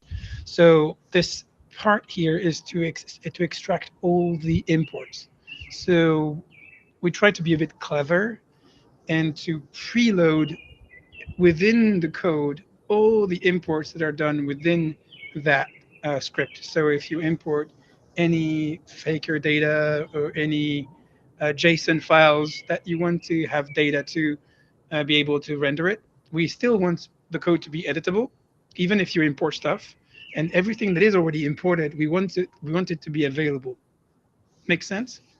Yeah. So I guess just to confirm what I believe you're saying is the first part is this here represents a fenced code, right? Mm-hmm. Correct. And then you have some part of your logic that determines what the language is, which is this first thing here. So this could be CSS or HTML, or in this case, Vue. And Correct. then you have something that says, hey, whenever we get one of these fence code blocks, Uh-huh. if it has live at the end of it, do some magic with whatever's inside. If it's missing Correct. this, go ahead and do whatever the original thing you were going to do is, right? Exactly. And then what you're telling me, the part that I want to confirm here, is if I had something like import, and let's say this was JS, right? Import faker from @faker JS/faker, I think, right? Probably, yeah. Something like that. Your code will actually be able to import faker on the client side? Correct. And build it and make it available as well, like pre-compile it to be I think IE11 compatible at least, but probably even worse than this. And the trick is that that's if you see some of if you go to viewlive.surge.sh, Mm-hmm. you'll see a couple of examples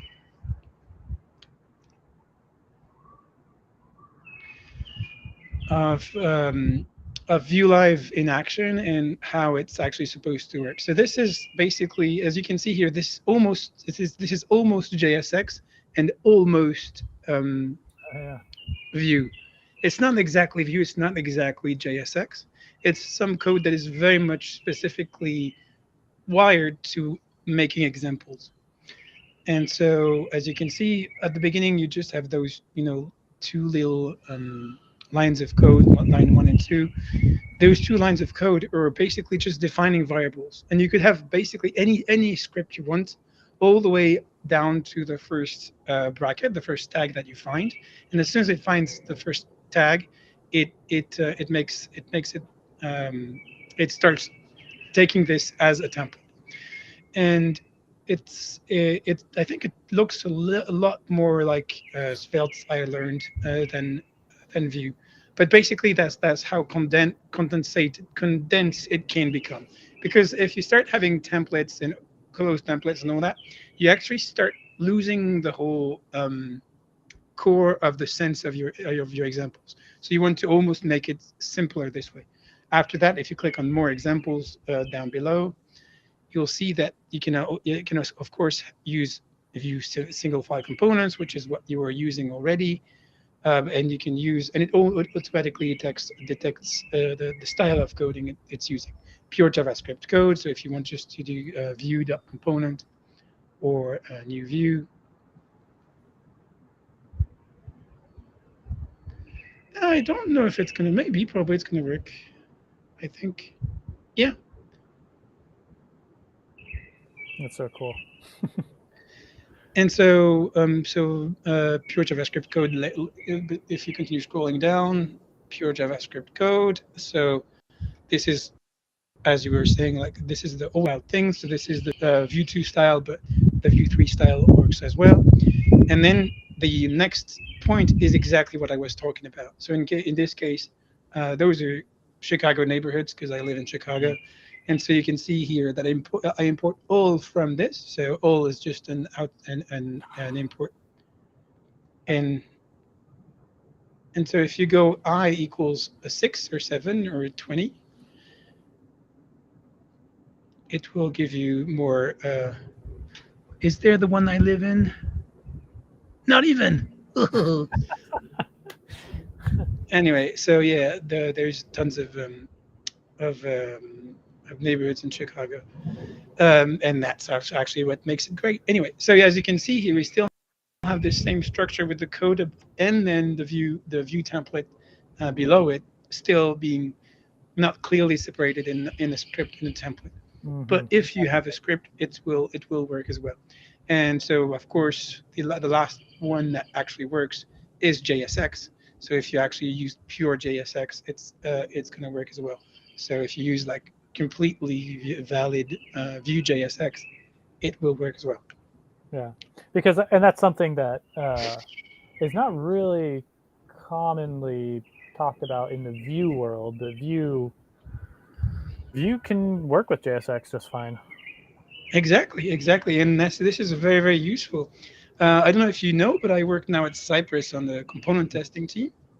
Well, I used to work on, because last month I changed to become the design system lead on the design engineer at Cypress. So that's really something that is super exciting to me because we are building um, the tools. We are building with the tools that we have, the new tools that we have, component testing and consorts, something that to use in-house to build the design system and to build the components.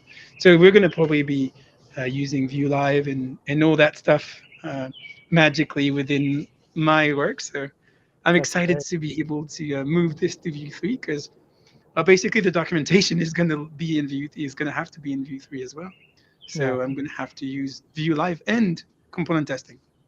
Well, Anyway, it is such a cool thing, and I honestly am surprised that every Vue.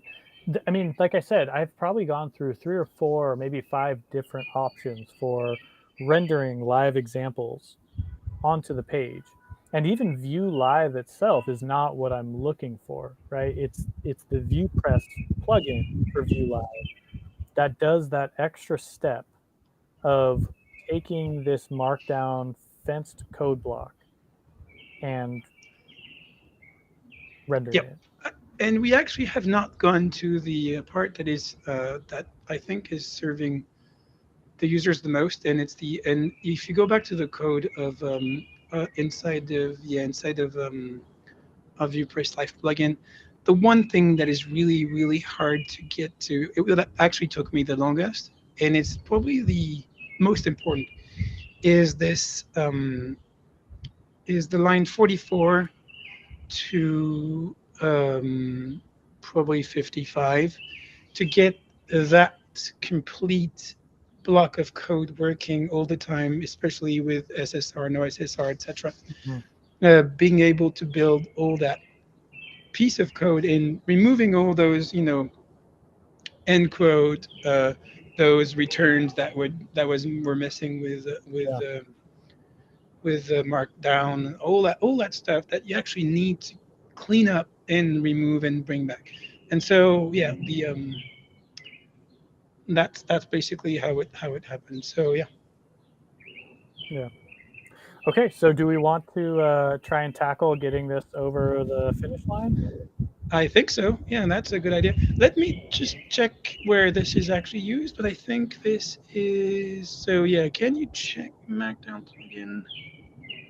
No, that's actually, so you can check where this file is actually called probably inside of index. Mm, Yeah, chain Markdown. Yeah, that's one. All yeah, right. So yeah, so and that's change. how a plugin is structured in Viewpress number one. Okay, And but the good news is, if you look at Viewpress 2 and the documentation for Viewpress 2, you'll see probably, so so not for probably not, yeah, change markdown, chain Markdown removed, yeah. So it was okay, replaced.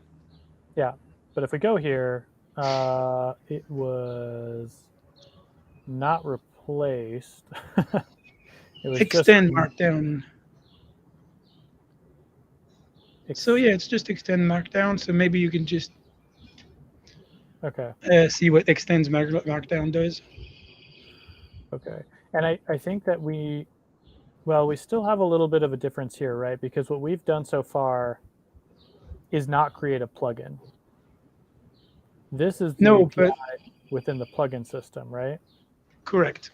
These are the hooks that I was talking about. Yes. But because we don't currently have a plugin, we don't currently have access to extends Markdown. Correct. And yeah, Yeah, so we can either go for tackling but creating a plugin first for what we currently have, which I would, think I think we should create a plugin period okay, and maybe have this in there, and maybe move things to that plugin once we have something. The good okay, news with good news here is that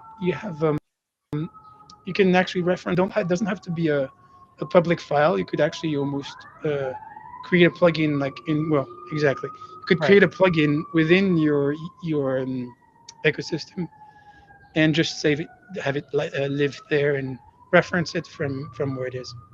right. I mean, we could even say const Viewpress plugin live Yeah, PPL exactly, equals, that's my plugin, right? exactly. Okay, so then we're gonna try and do this, and then eventually I'm gonna have to make a pull request for you because I promised I would. Viewpress plugin live, I think is what the name is, right? All right, and yeah, I would almost create a file already, because you'll kind of, All well, right. unless you don't want to. Yeah, I have Yeah, I for some reason I have I freak out every time I have to scroll in a file. Um, I That's know, all I right. know, So it's not great, but that's all right. So do we do? I get the feeling that we probably want to do a function syntax instead of a static. probably Okay. I feel like that's probably just a good place to start because um, we'll have yeah. to check that we can still get the options because that's something I. But yeah, mm, oops. Ah, uh, okay. So we've got Viewpress plugin live, right? all right. So now what we want is to see what this extends Markdown thing is. Yeah. Let's Yeah, yeah. let's. Let's load this one first. Yeah. So we're going to uh, Const plugin, yeah, const const live. Yeah. require. So this Uh-huh. is the weird thing: is when do I need? Require when do you need import? Yeah. I guess in this case, I probably need to. No, no, I don't think you need .js. I know, that's a habit, but I don't think it makes a difference. But All right. module.exports equals that. Okay, cool. So that's my plugin. Mhm. And then that's all it's going to tell me about writing a plugin. Uh, Well, creating a so plugin, then yeah, creating a then you plugin. should probably look for extend Markdown. Okay. In here, Extends Markdown, I think.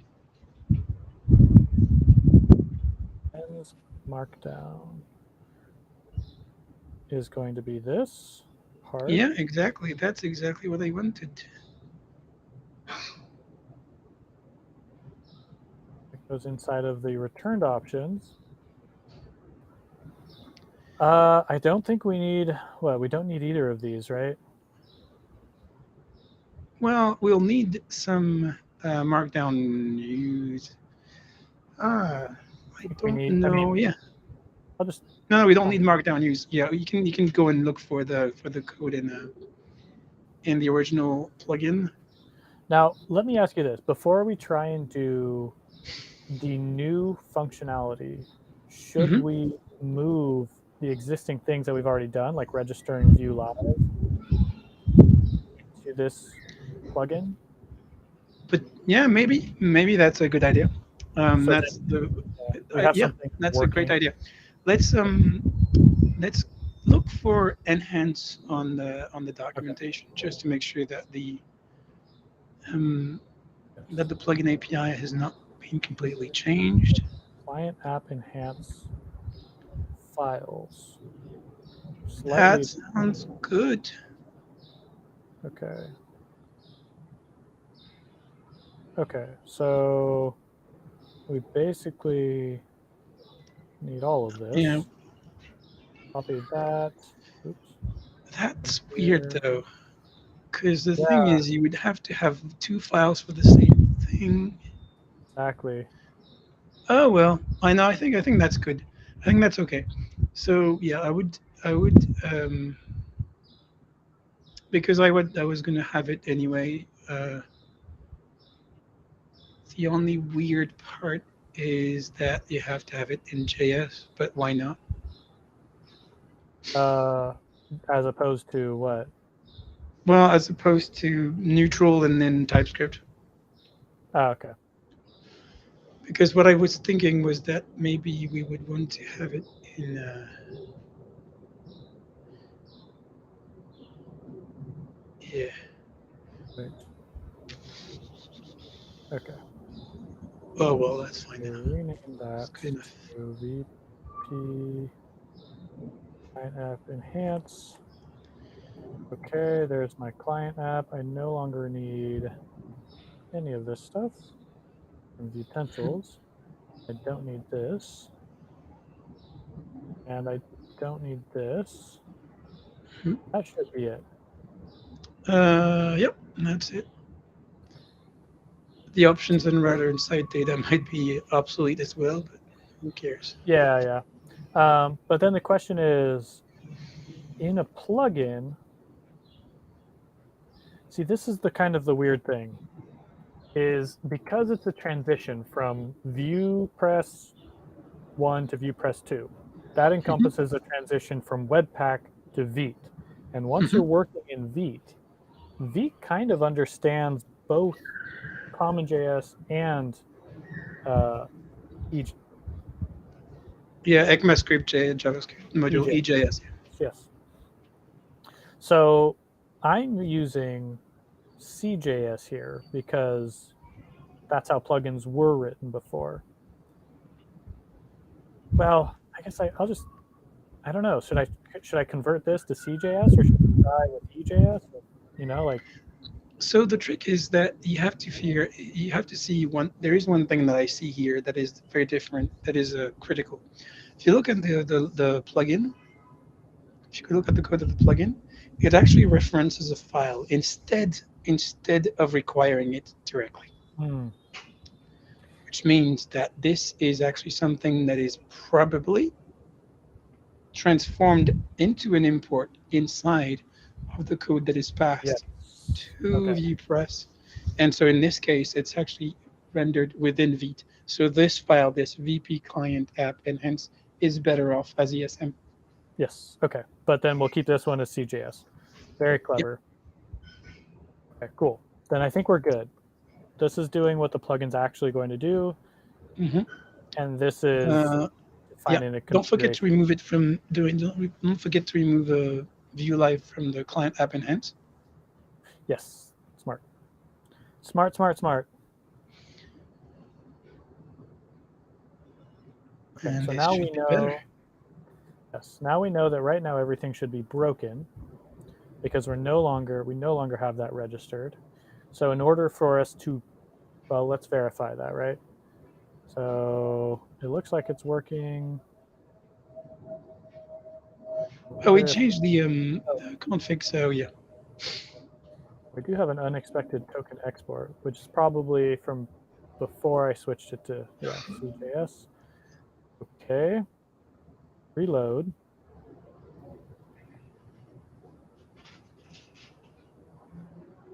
Okay, so this string is not a function. I think that actually means that we probably are doing it correctly. The fact that it's broken is actually a good thing because we were anticipating it to be broken.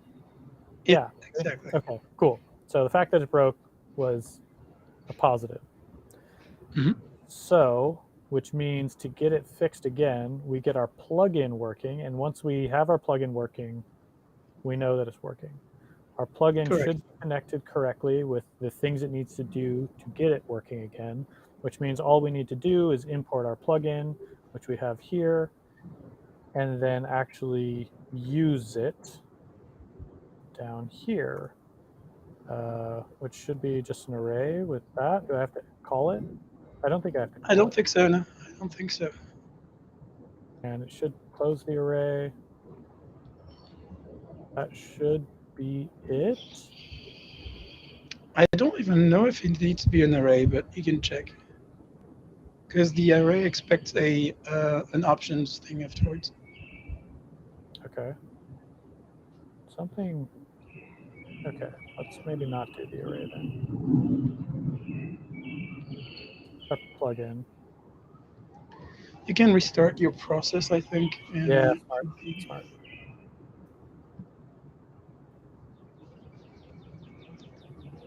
Okay, everything's broken, and everything's coming back. Let's see if things are there. Okay, no, everything is good. All right, let's bring it back. Yeah.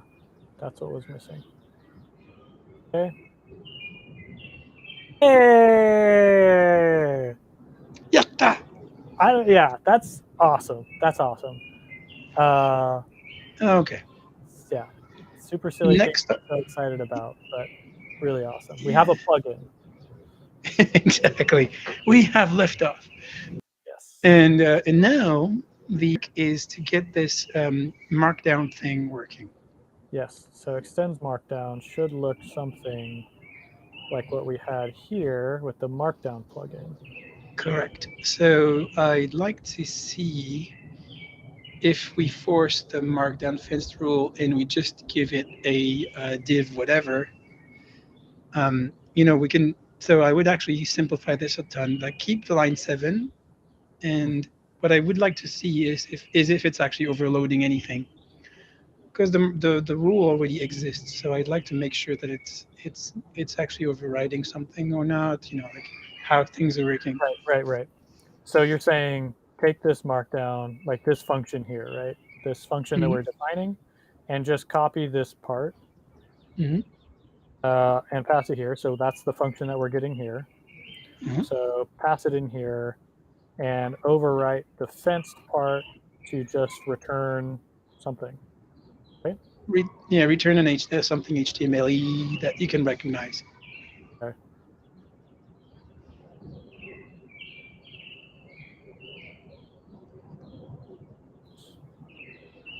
Okay.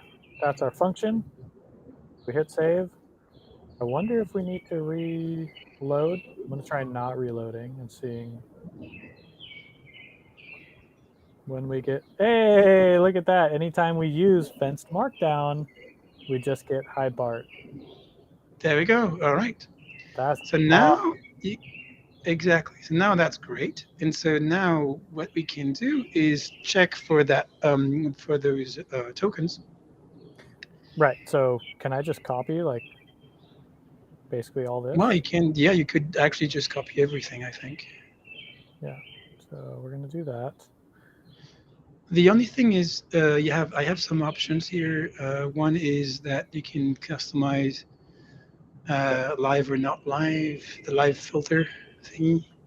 Yeah. There's going to be things that I don't have reference to. So live filter, we don't have a reference to, right? Yeah, but you Uh, still need the other one, and still need to save the fence, the original fence. okay. Yeah. Here, up So line here. 6. Hmm. And you could call it original fence because you're a nice person and I'm bad. Okay. Or Well, you that's could going to call it be original fence, please, because that's not fine. Ugh. original fence. Thanks. There you go. Yeah, perfect. Okay. So yeah, And now you then, can remove the live filter, but keep the other one. So remove line 19 and 20 okay. and the colon. Yep. What is this? The colon. The colon is Yeah. making it weird. Oh, okay. Got it. That should be good. And so now, oh, and the get script is going to be a function that you don't have. No, the what is it? The is view, the is code, Vue SFC code. I don't Uh, think you need any of that for now. The get script stuff, I think you can live with just having whatever you have. Yeah, forget about that for now. But it's all for get imports. okay. I don't So think we want to go down get imports yet. got it. So So this get part remove that. I can move. Code equals that.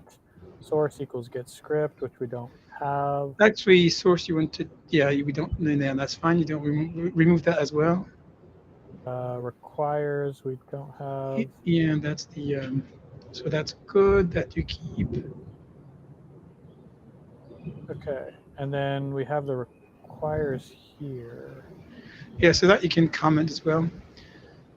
This is, or you can remove. This is basically, you can pass, when you pass the requires, you pass objects. Yeah. You actually can pass to view live a set of objects that will be the requires. Okay. I'll leave it just so that I have Yeah, reference to references. code. Yeah. And then so we basically get rid of that line. Uh-huh. And then no SSR, I don't think we have reference to. No, that's So actually yeah, you're right. That's an option. You pass to the function. Gotcha. You know.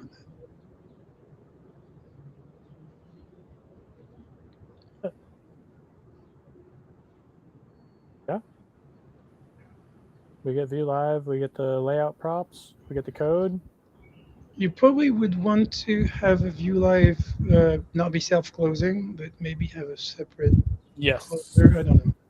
Yeah, maybe. Just playing it safe. Sure. Okay. I think that's it, right? It should be. I don't know. We'll see.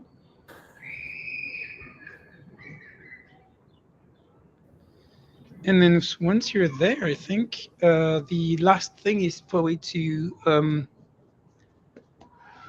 I'm wondering if we can help users figure out. Ah, mwah.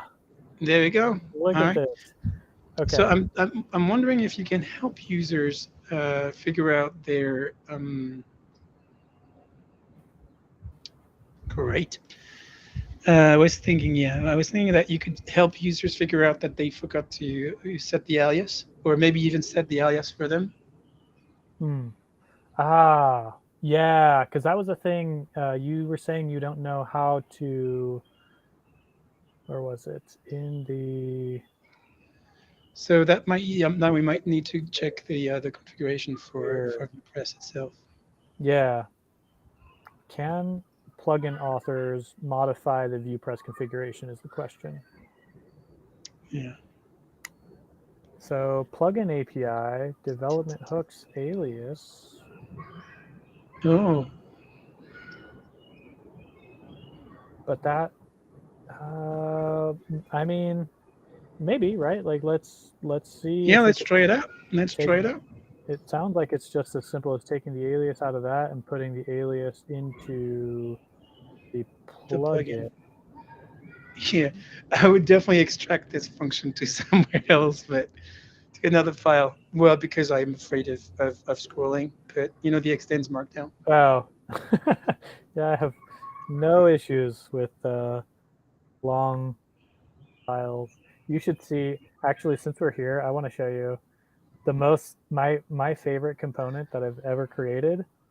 Is going to give you nightmares, I think. But Oh, that's fine. I'm okay with other people having to maintain it. I just don't like to scroll myself. Yeah, the V input component is freaking brilliant. But it basically is, and I could like wrap this into different versions. But yeah, let's see, just about 400 lines of code. Well, that's still decent. That's still decent. Yeah, I mean, I work at Cypress, and the Cypress code is actually public. You can see right now, if you can go into cypress.js and Cypress, you'll see that this is a bit short.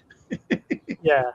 I mean, I'm not worried about it being too long, but especially considering, wrapping the markup and the logic in the same place. But no, yeah, that's good. That's great. Okay, so we tried that. We restarted. It looks like that's working, and we reload. And as long as we didn't break anything, or as long as that actually works, we do get the Vue compiler, which means the alias is set up correctly. Correct. Well, that's good. Yeah. Correct. Look at us. Look at you. I mean, I'm just, you're the navigator. Cool. Yep. So now the next thing is, and that's kind of what that's what I want to go. This is kind of the hard part is to figure out the whole layout thing. It's kind of fun, but not everyone likes CSS. Yeah. But basically, what I do is instead of loading Vue Live directly, so instead of registering Vue Live as Vue Live, I registered a Vue Live with a layout as Vue Live. Right, because let's see, where you actually register the component is. So that's not where it's on enhance. It's the enhance app files. Yeah. So in here I'm using that Vue Live path with a layout. which looks Exactly. like, And so here it is. So and you so in import this the case, live component, exactly. but then it doesn't. Oh, here's the layout. Okay. Exactly. And the layout is actually using an alias. Okay, I see. Props, layout, got it. And so the idea is that if you want to change it, there's an option in the layout. So that's the layout I have so far that is actually using the normal stuff. Yeah. There's some CSS in there, Yeah, and because I'm then using some. this way you get something that looks, well, I guess the, what is it? Viewpress, plugin live, here, goes here, Yeah, and but that's where you something a get bit something that closer to looks, this. Yeah. yeah, more nice. Yep. Yep. Cool. Yep. But you have the gist of it. I think that Yeah, that's the kind of there's a lot of little tricksy winksy here. I think the dummy component is something that actually was necessary for Vue 2, but is not going to be necessary anymore. If you have questions, definitely don't hesitate to still ping me on the Discords or the other Twitters. Though I don't know if I'm going to be staying on Twitter for very long. I'll see. We'll see. I'll see you in a week, I think. yeah, You saw what happened today, right? with the news. Yeah. Who knows? So we will make. I'd hate to lose that platform to to keep informed on the tech stuff, but if it becomes a shouting place, I will probably be off. Yeah, I mean, maybe it leaves a good void for some clever developers to fill, but it wouldn't be a project I would want to take on. Yeah, well, it's yeah. I don't know. I'm always puzzled and left thoughtful when I hear those kind of changes happening Yeah. in the world. We are getting way too close to cyberpunk for me. The cyberpunk dystopia with all the corporations having all Yeah, the power and governments being, far behind. yeah, yeah, yeah. It's scary, but well, I don't know. We can take this discussion offline, actually, if you know what I'm saying. Sure, I'm sure. Anyway, so yeah, don't hesitate to come at me, and if anybody is listening and wants to talk about how to build a plugin or how to render view components in directly in the browser or React components, because I also maintain or help maintain React Style Guidist, which is doing basically the same thing but for React. Yeah, So if your thing is rendering stuff inside the uh, the the, um, the browser, just ping me on the GitHubs and the Twitters and Discords everywhere. Elevate Bart. Um, I'm on all the server views on this. Well, the next one I think I left recently, but I'm still in the Vue contributors and the Vue land things, and of course on the Cypress one. yeah. So yeah, I'm pumped. I mean, I'm super. I hope that you learned a few things, and I can't wait to see you what is it? Fort Fort Lauderdale. Lauderdale. Fort Yeah. Lauderdale on the beach. Yes, we'll definitely have to hang out and connect, and I will try and get you a PR on this because this is a project that I definitely use and I definitely value, and I also know that it is something that is you can only take care of it in your free time, and you have very limited time and other bigger priorities like you know your work ecosystem and also your family and also your mental health and all the free time, whatever you like to do outside of Well, I coding. have birdies for mental health. What do you expect? You know what you need to do is you need to train the birds to maintain your projects. There you That's a go. great idea. Just have an army of birds. That's a good idea. I'll tell them. I mean, Yeah. you know, what's the saying about the monkeys in Shakespeare? I don't know. Who cares? Uh, it's like with it, even man. It's like I know it anytime that I'm not in front of the camera, but it's like a thousand monkeys in a room could produce the work of Shakespeare or something like that. With enough Yeah. typewriters, enough monkeys and enough typewriters in a room would produce Shakespeare. Something like that. Yeah. Probably. Yeah. Well, I'm just I a consider myself a monkey as well, so that's yeah. fine. There's only one though. All right, Cool. Bart. All right. Yeah, we're Cheers. over the time that I promised it would take. So I really appreciate you staying longer. I'm really glad that we got it working, and I'm looking I'm forward. super pumped. I'm hoping for the pull request to come soon. Oh, I it's might coming. actually come back and watch, like, if you go about it live, a little bit. I might come and watch the stream a little bit, while I work on the side. Oh yeah. All right. So you're tempting me to actually finish this pull request. You put me on the spot to finish the pull request. Ah, that's how I roll, my friend. That's how Very I roll. clever. Very clever. All right.